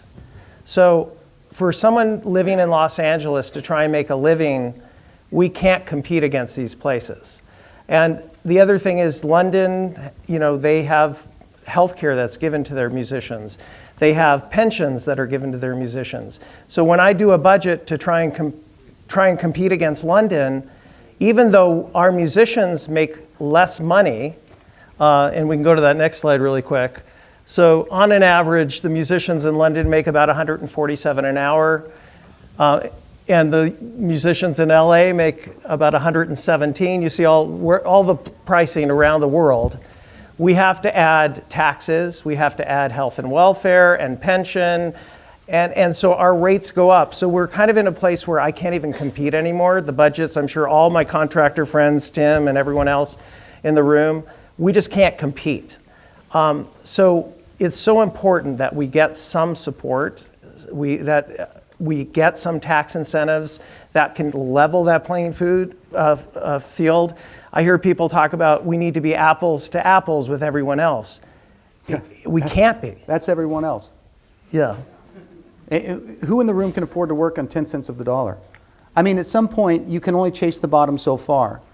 And to that point, one of the reasons you're looking at $117 an hour, which looks pretty good, except for the fact that when there's no work, it means nothing. And even at that rate, we live in one of the most expensive cities to live. And if you were to do a steady session work of 3 doubles a week for 50 weeks of the year, a level of work that we haven't seen in a long time, you couldn't provide for a family of 4. That's not even counting savings. That's not even counting childcare or all those kinds of things. It's like the metrics. It just does not. It does not add up. It does not add up. We can skip ahead to the slide number 9, which is, the other factors are at play that, we have shrinking budgets. No fault of anyone, just the industry is not doing as great. Well, There is a fault. It's corporate greed. Well, to that point, I'm a businessman. Why would I not chase what's best for the dollar? So we cannot force the hands of the corporations that are out there.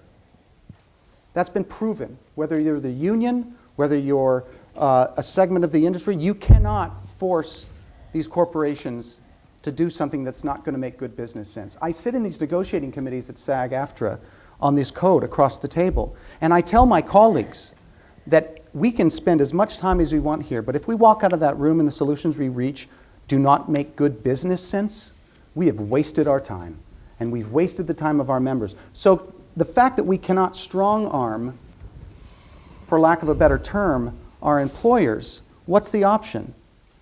It's incentivizing. Yeah, but also another way of thinking of it, not to be argumentative, it is business, and yes, it's the dollar, and that is what drives a lot of the decision making, but at any point are we going to just start talking about the art and the creativity and what we put into this Absolutely. stuff? And I know that doesn't land with a lot of people, but for us in this room, we can talk about it. And we can think about how we utilize the benefit of our incredible musicianship, our creativity, and continue to make special things that can also be profitable. Absolutely, and in all the conversations I've had, many of you in the same here in this room about this situation, I hear a lot of ideas from music departments, from professionals, from instrumentalists, from singers, and everything. I hear a lot of ideas. Very few of those ideas, however, hard to say, look inward. They're always someone else's solution.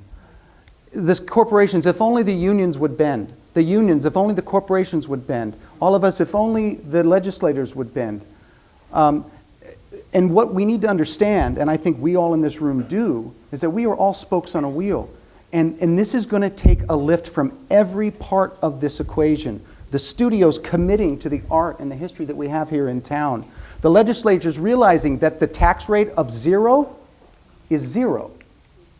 So whether they want to pit Northern California against Southern California, the rich kids against the poor kids, the classes, the caste system, whatever you want to do, the fact that California is being lapped is embarrassing. Why is there even a cap? Why is there a cap? Open the floodgates for 1 year and see what happens. If $1 equates to 24 in revenue, I'd do that all day, every day. Yeah. Why are we even talking about a cap? Open it up. Yeah, Jasper.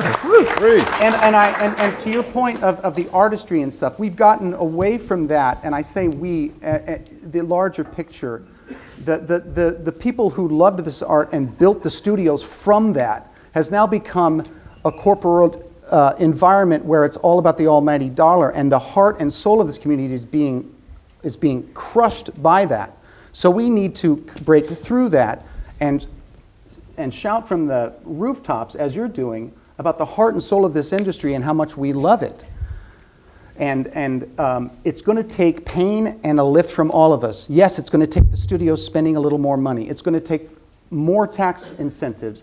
It's going to take a lift from all of us, because without that, it is all downhill. And we cannot let that happen. It's easy to think about it in the context of our own bills and our own responsibilities, our own families. That's very real. It's very near and dear. But to your point, it's about the future. It's about the legacy. And as was said before by a couple of our fabulous panelists, do we really want to be the ones that let this industry go away? Not on our watch. It cannot happen. It will not happen.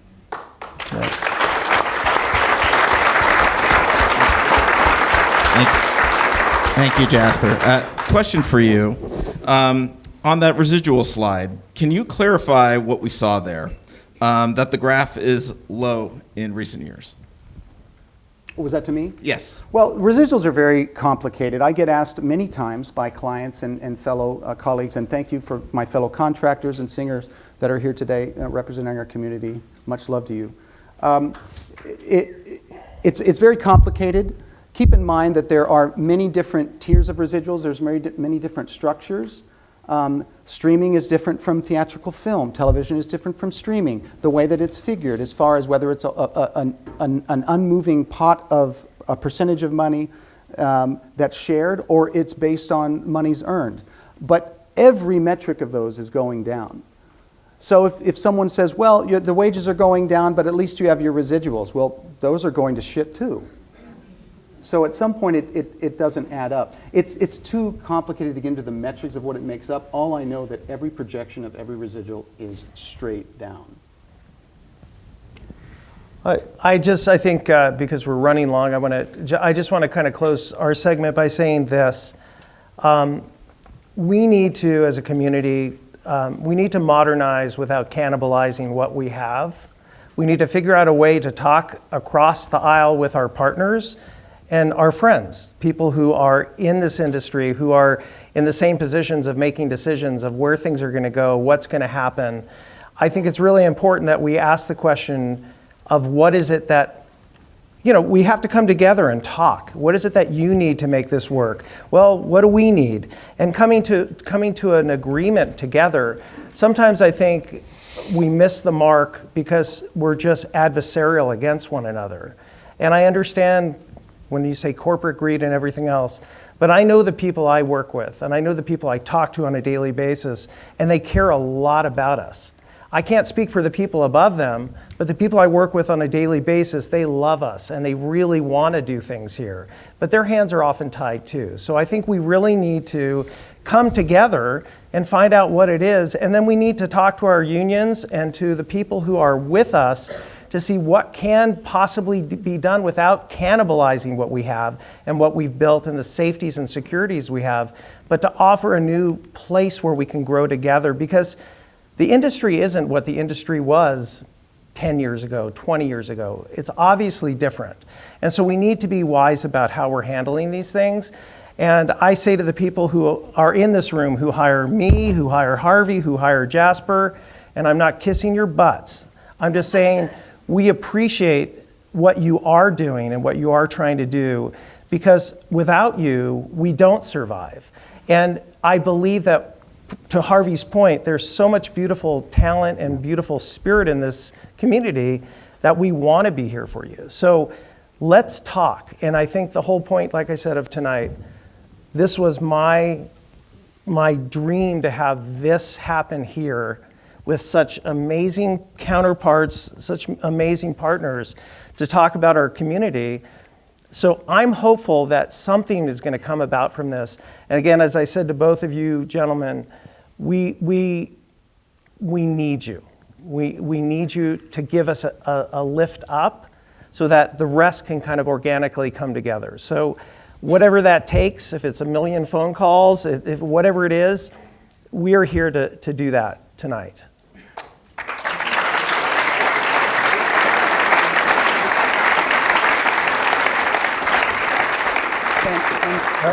Go, please.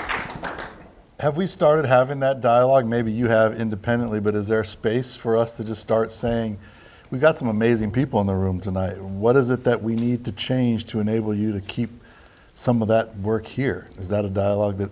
We can't be afraid to hear people's opinions. We need to hear what people are talking about, and we need to be able to listen to them. I think a lot of times we don't listen. We just think this is my way, this is your way, and there's nothing that comes together in the middle. And I think, Harvey, you've always been a bridge builder, and that's what I love about you. I think it's going to take leaders like you, leaders like me, leaders that are in this room to come together. And I hope tonight is the start of that. And I hope it's not just everyone goes home, eats a taco, and then we start over again, because we can't do that anymore. So what are the next steps? Well, That's a good question. Well, Okay. Ben. Please. Let me just, I think one of the things we have to talk about here, it's a very real issue, and that's the conversation within labor. Let's start with the fact that, that this whole thing from the very beginning has been very controversial because the public sector unions have traditionally been very skeptical of any tax credit at all, in any form, right? Nothing to do with TV film. But you can understand, a tax credit is money that's potentially taken away from the public purse. And if you work as a public employee, you're concerned about anything that might potentially drop the public purse. And we've got lots of data to show that that this tax credit makes money with regards to tax revenue, et cetera. So as a result of real organizing within the entertainment unions and building strength for the entertainment unions at the labor table within the Labor Federation, the Entertainment Union Coalition has been able over the couple of years to push for more and more of a tax credit. Now, there continues to be pushback and there continues to be skepticism from the big public sector unions. The battle continues at the table of the Labor Federation. Within the Entertainment Union Coalition, there's a complicated conversation. I just saw a friend over here from AFM. I'm so happy to hear that AFM is now at the table with the Entertainment Union Coalition. But let's be real here. Part of this has to do with that conversation. And the extent to which I think there are folks that feel like the number disparities that we just looked at are so stark that it's going to be hard to make a difference for music because of how incredibly brutal that delta is between Bratislava and Skopje and Los Angeles. And they're having so much trouble keeping the non-music jobs even alive. And so it's a tough conversation at the labor table. And I just think we have to be open about that. And for those of you that are members of unions, first of all, I was glad to see, SAG-AFTRA is at the table. They're, of course, part of the voice community. AFM's now at the table. IATSE has a lot of members. There's there's a couple of their guilds, Local 700, et cetera, that do a lot of the post-production. But a lot, I guess my message to you, especially those of you that are union members, is to really think about how to push your union leadership and how to support your union, especially those of you who are AFM members, in their negotiations at the labor table. It's a very tough conversation. It's very delicate. We're facing headwinds just to get this thing passed in general for those of us that are not in the entertainment community. But within the entertainment community, we need to figure out a way to get these kinds of arguments higher up in the union conversation, the labor conversation. I don't know if anyone from the union wants to speak about this and their efforts. I know it's sensitive, but I think that might be helpful, quite frankly, because that conversation, that negotiation happening between the Entertainment Union Coalition and the MPA is really driving a lot of the compromise that has been proposed that you see in front of you right now. So I welcome comment from AFM, but if they don't feel comfortable, I don't mean to put them on the spot, but if they don't feel comfortable speaking right now, we can figure out a better form for that. But I do think it might be helpful to hear their perspective on this conversation. So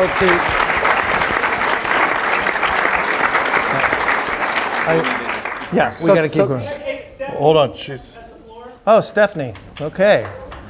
AFM Local 47 President. Can you come up? My family are pretty loud. My fondest memories were of my father saying, "Internet, modulate your voice." The AFM has a lot of work to do. Thank you for acknowledging that we are finally at the table. I've been the president of the local in Los Angeles for almost 5 years. When I started, we basically had to introduce ourselves as organized labor. I was rather stunned to find that when I joined as a vice president of the executive board of the County Federation of Labor, that I was put in a position where I had to explain to the other vice presidents who we were and who we represented. I was stunned. I was then asked to explain who we were and who we represented to a large body of delegates representing the almost 900,000 members of labor unions in Los Angeles. And that was in an effort to get the largest county federation of labor in the United States to pass a resolution that when they hired musicians, they would put them under a union contract. So I often say to Laura, and I have had this conversation, many of us have had conversation, we started with negative numbers. We were not thought of even as organized labor. In 2023, and Mark and I were at the very first day of the very first moment of the strikes, and we continued to send musicians twice a week all through the hot labor summer. And the comment we heard most of all was, we didn't even know there was a musicians union. I've been a member of the union since I could vote. I joined the union riding my bicycle to a local to give my money so I could work a union job. Imagine my horror years later to find out that people didn't even know we were organized. So in February, President Gagliardi asked me to represent the American Federation of Musicians at the table with the Entertainment Union Coalition. This was, and thank you for acknowledging that, a bold and big move for us. Yes, I have spoken about these things over and over and over.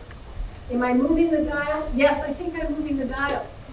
I believe I'm moving the dial. I was at a press conference for Representative Friedman on Friday, and she forgot to mention musicians at the press conference. So I'm a Libra, very diplomatically. I said, by the way, here's my card, and we're in the group. And just then, Ed Duffy, who's the political director of Teamsters 399, said, oh yes, the musicians are with us now. Now, that didn't necessarily get us that. But for me, and I hate this pun, but I'm going to say it anyway, that was music to my ears. I want to say this. I'm going to take a point of privilege to say this. The most important thing, the thing that we can never, ever forget, is what we know how to do. And the fact that the only product made in America, and certainly made in California, where the greatest repository of institutional knowledge is, we make the only product manufactured in this country that the rest of the world has any interest in buying. And that is so powerful.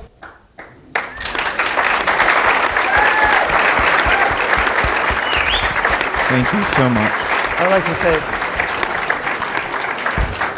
I'd like to say one last thing. Stephanie, first and foremost, thank you for being here. Yes.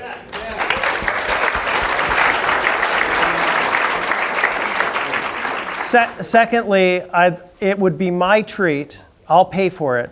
What I'd love to see happen is that the AFM and my friends in the room who make these decisions could come together and get to know each other a little better so we could actually talk. So I will pay for the lunch, Stephanie, for everyone who can come. If we could get some of our music leadership and the executive, I see heads of music all over this room tonight. It would be really great if we could open that dialogue, and that would be the homework assignment I'd like to challenge us to do. And I'll bet you Mr. Mason here would join us. Got you. So if you guys would do that, we're open to it. You don't have to tell me now, but I throw that out because I think this is the time to kind of build this relationship. I always say to my kids and my staff, the most important thing in life are relationships. And I'd love to start building those with our community, with you. Thank you.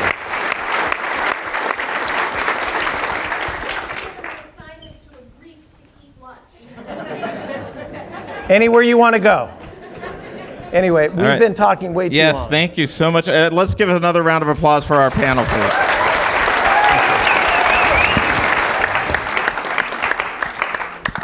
Adam is really who I wanted to invite because he has a lot of the data, right? But I do want to give some context. So this is the creative economy work group that we've been participating on with some union leadership, some of our assembly members, and other groups, CBOs in the state that are arts focused.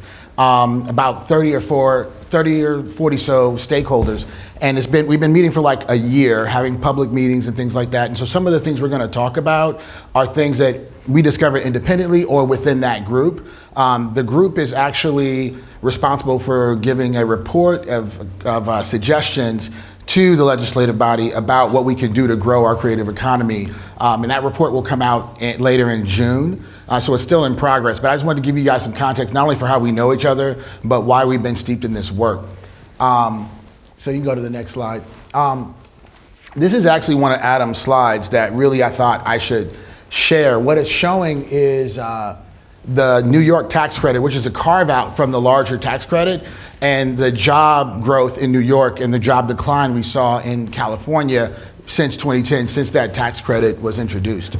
And I wanted to focus on this slide as like the context for not only why I do this work, but conceptually how I think about what we need to do as a collective. And then I'll go into some of the opportunities that I think are things that we can tangibly do right now outside of the film tax credit, because that is obviously, everyone knows at this point, if you didn't know, you've been here sitting, you know how important it is.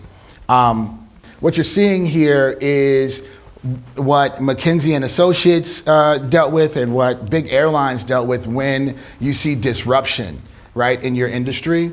It doesn't start from the top. There's no company that's going to come that's a small company to compete with Netflix, right? It's going to be all these smaller businesses. And so essentially what happened with big airlines, right, they focused on the larger international flights as that's their big ticket item, their big growth items, and they put all their energy on those. Meanwhile, they left the regional pathways, the regional flight paths wide open. And so that's where you see the proliferation of, Frontier Airlines and Southwest Airlines and JetBlue. And similarly, in our industry, there are all these parts of our business that we lose focus of in California that are being incubated other places. As a part of my work at Blink 49, we do a lot of unscripted shows. We did the Mr. Beast show, $100 million production that just was no way for it to fit, and the tax credits needed for Amazon to do it in California or fairly anywhere in the United States ended up happening in Canada. But Mr. Beast himself is a YouTube creator that our creative economy completely ignores and doesn't support. And now he is one of the biggest shows in town, right? And so I share that to say that there are tons of Lifetime movies, tons of unscripted productions, tons of things that are being created and things that have been created for the last 15 years that are now the biggest thing in our business, and we have failed to support them, so they've developed those businesses in other places. And so it's not just about us figuring out how to keep the Moana movie here or the Mandalorian here. It's also about incubating this non-union, lower budget projects, because that is the talent that will be having these jobs in the future. For context,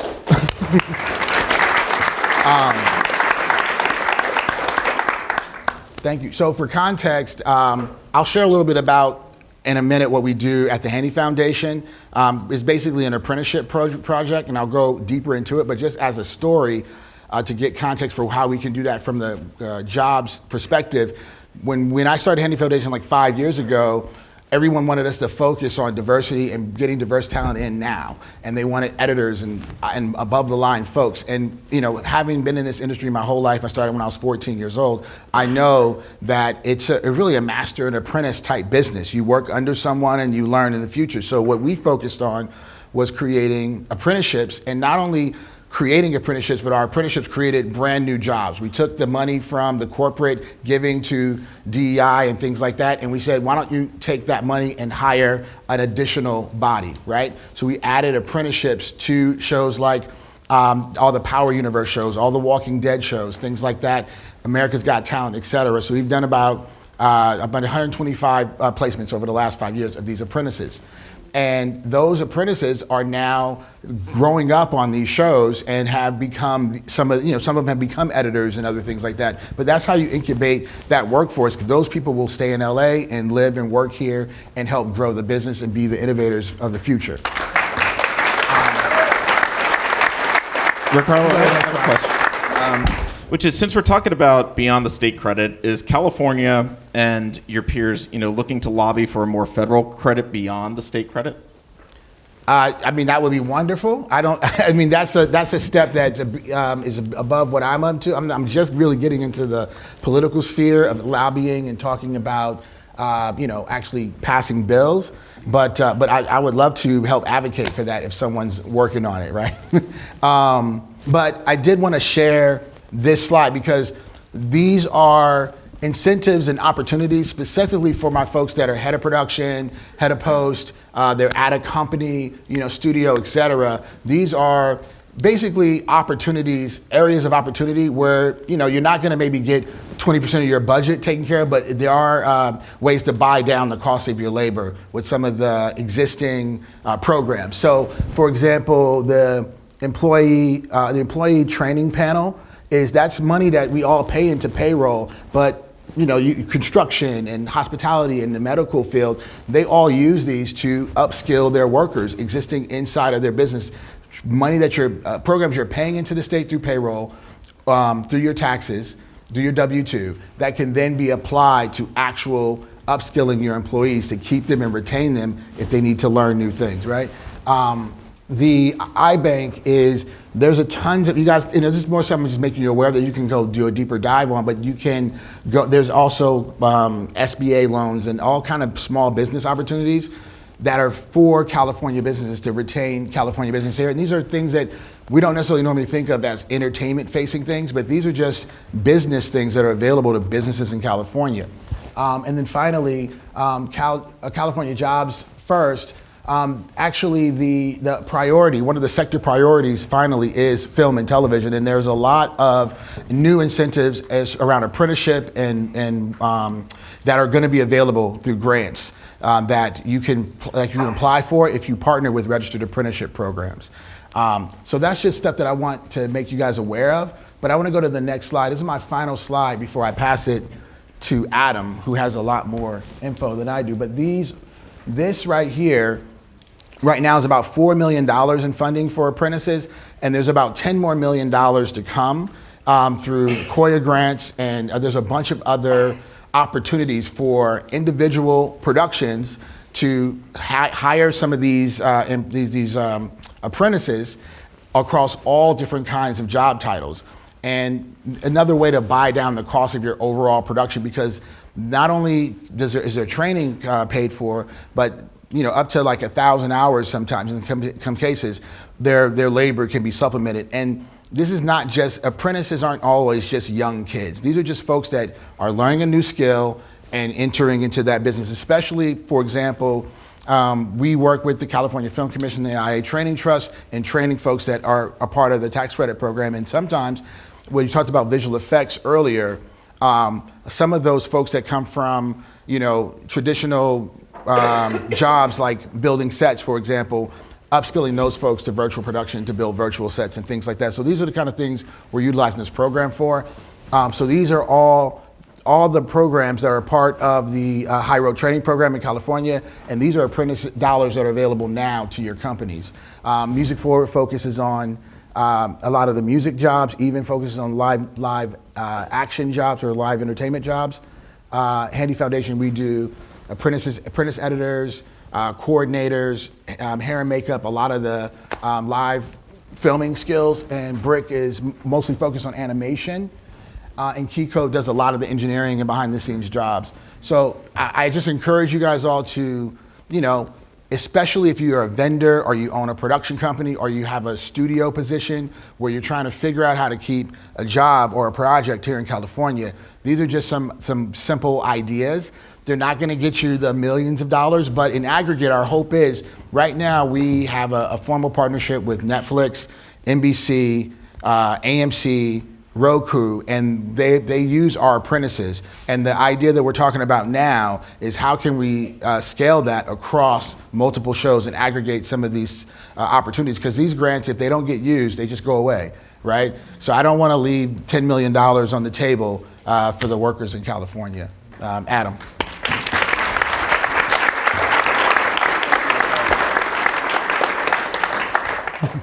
So I was tasked with talking with Ricardo about post-tax credit. I do want to flag a couple things because there's been some great conversations up here. So my background is in economic development. I moved here from Arkansas to go get a PhD at UCLA, and there wasn't humidity here. And I was like, this is amazing. How can I stay and work here? Everybody's so thank you for welcoming me. 2008 was when I moved, and I love Los Angeles. Everybody thinks you should do policy consulting. That should be a DC thing. I say, no, we're going to build it here in Los Angeles because we've got big policy problems to solve. How did I come to do what we do? So we work at the intersection of economic development and the creative economy. So cities, jurisdictions all over the country are often interested in economic development, and that's changed over the years. You know, for a long time it was like, how do we get the Costco to come and cut the ribbon and have all these jobs? Now, with a globally connected digital world, value is created in a lot of different ways. And one of the things that's so interesting about anything creative is there is a long tail. So residuals is one, but intellectual property can pay again and again and again to someone over time. And that's very unique compared to a lot of the work that economic developers normally do. We're always interested in rules of the game. So I love whoever was talking about some of this framing is like, what are the rules of the game? That's how I think about these global tax credits. Like, what's the floor for the decision-making calculus? Like economists, we want to know the rules, we want to know the incentives. So when we look, we're oftentimes doing work that just doesn't exist anywhere. So I want to activate everybody in terms of the homework. Once every X number of years, and I see LADCs here, but the policy landscape was one report about the economic impact of the tax credit paid for by the Motion Picture Association of America once every 5 years. And that was the extent of what legislators knew about this space. And we were like, head explode. This is not how other countries do it. We're deep in the weeds, talking about skill sets that are transferable. We're talking about tech and its impact on these sectors. And so we have just like found a niche, and we are always doing pro bono work on the talent side because none of our state infrastructure was set up to see any of these jobs. And we have been doing a lot of work to make them be seen because there's a lot of money out there in workforce development that goes to car manufacture or car repair programs or nurse assistants, and like that's all they do because those are the jobs they can easily see in a community. There's been a ton of partners that we've been working with on this, but we have brought all of this in. And I'll give you an example. Did anybody have unemployment insurance problems when the pandemic hit? There was a lot, right? The system got confused about your residuals. Wait, I see a residual check, that means you don't, like, that is just one of many examples of the infrastructure of our state and local government not being up to the task when it comes to this policy making. And I could go down a laundry list. The cost I want to flag, and that's like the little tiny part I carved out here. I also like the folks that were talking about the framing. I'm at a total loss about why this is considered an industry giveaway. As someone who has read and been in the methodology section of every one of the papers that gets trotted out against this incentive, incorporates they will aggregate up every state, no matter how big or small's tax credit program, and do a macro analysis. I'll be honest, places like Oklahoma or Wyoming, that isn't a good use of taxpayer money to try to poach it. That, when they do the math, makes it look like a stupid program writ large. California is defending an existing ecosystem. That's very different economically. And people, like, Joe Biden rolled out a program to incentivize car batteries and green infrastructure. It was called industrial policy. This is no different that I see. And so I think we've got to take some of that narrative back. This isn't a handout. This is trying to save an ecosystem as it's evolving and as it's facing a number of variables. There is, I don't have time. We'll talk and eat a taco. I'm happy, I'm excited. No, we just go through some of your slides though. I will come back. Did we already skip past my first one? We're going too fast here. I'm going to wrap up, but what I want to flag is our homework has to be not only state, we've got to be talking to these folks, we've got to do the local work. Because when I do the math, we're working with some animators and talking about why they have historically been left out. As an economist, it took me a while to go through all these versions, and then someone set me down there like, oh, let me tell you about the politics at this time. And I'm like, okay. Because if I was designing this, it would look a different way in terms of actual statewide impact. Let me fast forward and say, one of the things that's very real and where there is people come at each other, both sides are right and we're missing who to point the finger at. When unions come and say, CPI has gone up X amount, that's not a ridiculous claim, that's real. When that cost doesn't look like the cost for that labor in another country, also real. Now, why is this constantly happening? Well, here in Los Angeles, economists call it a wage price spiral, where we don't do enough of one thing, it artificially constrains another, and the prices go up year after year. Housing is our problem. So we don't build enough, and I could spend a whole day talking to you about how broken our system in Los Angeles is. People are about to get a check after these fires. We're going to be checking back in on the number of permit. That system is not equipped to keep up at all. And when we look at comparables, when we look at Tokyo, when we look at Austin, Texas, when we look at places that don't put up all these unnecessary obstacles, we see rents being flat. And guess what? That means local CPI and those metrics are held down. So we've got to do work here locally. I have gone to these meetings. It is one or two gadfly types that can throw a fit. And suddenly our entire industry is eating that impact, right? And so we've got to start showing up in a lot of different places, but especially locally.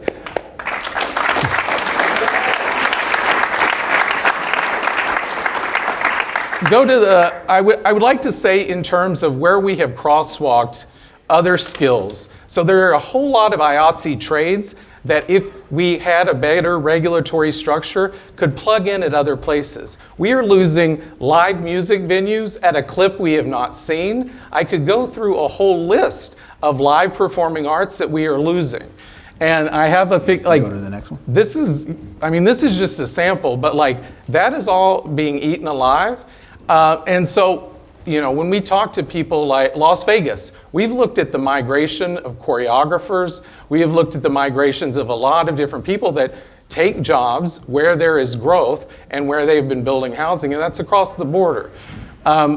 This is just one example that I don't think, I try to get in the rooms and say things, but this is the number of arts and entertainment business closures in Los Angeles. Because why? Because in order to live here, you constantly have to be giving your people raises along with the other cost structures that are often out of your control, right?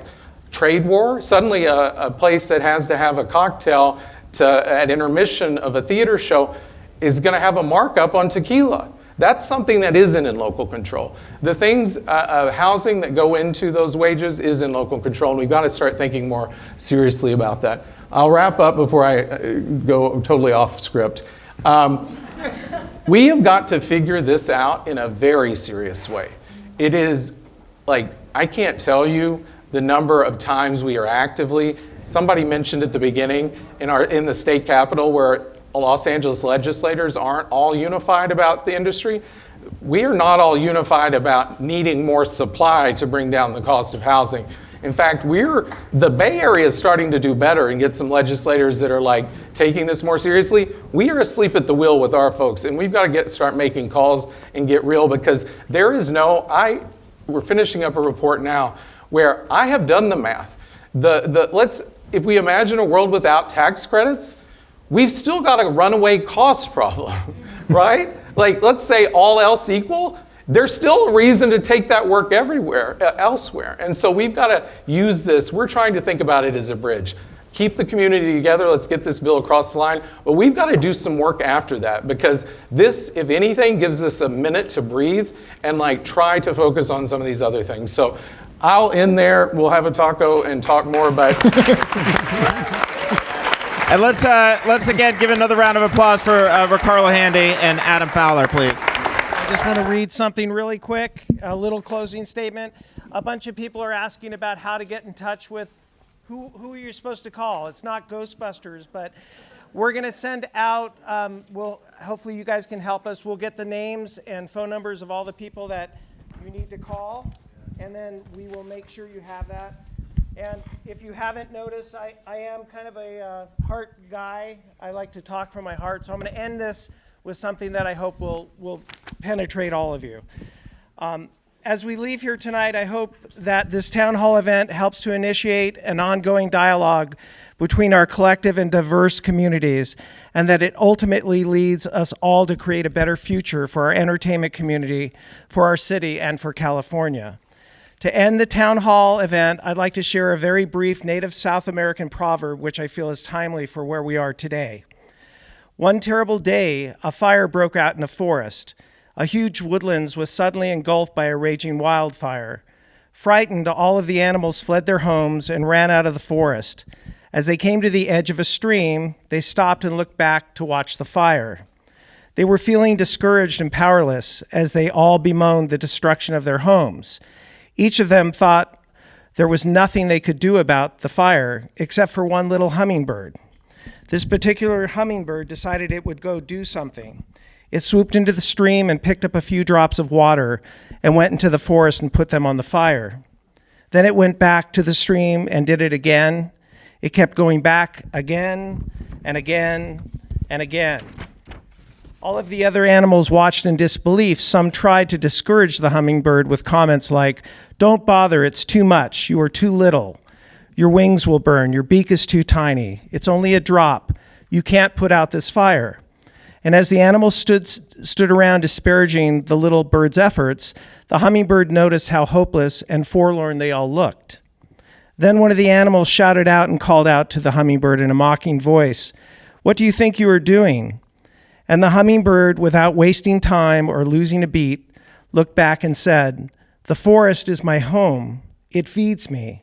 It shelters me and my family. I know I can't put out the fire, but I must do my part.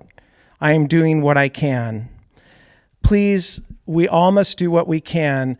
And remember, society grows great when old men plant trees whose shade they know they shall never sit in. So have a wonderful night, everyone. Thank you.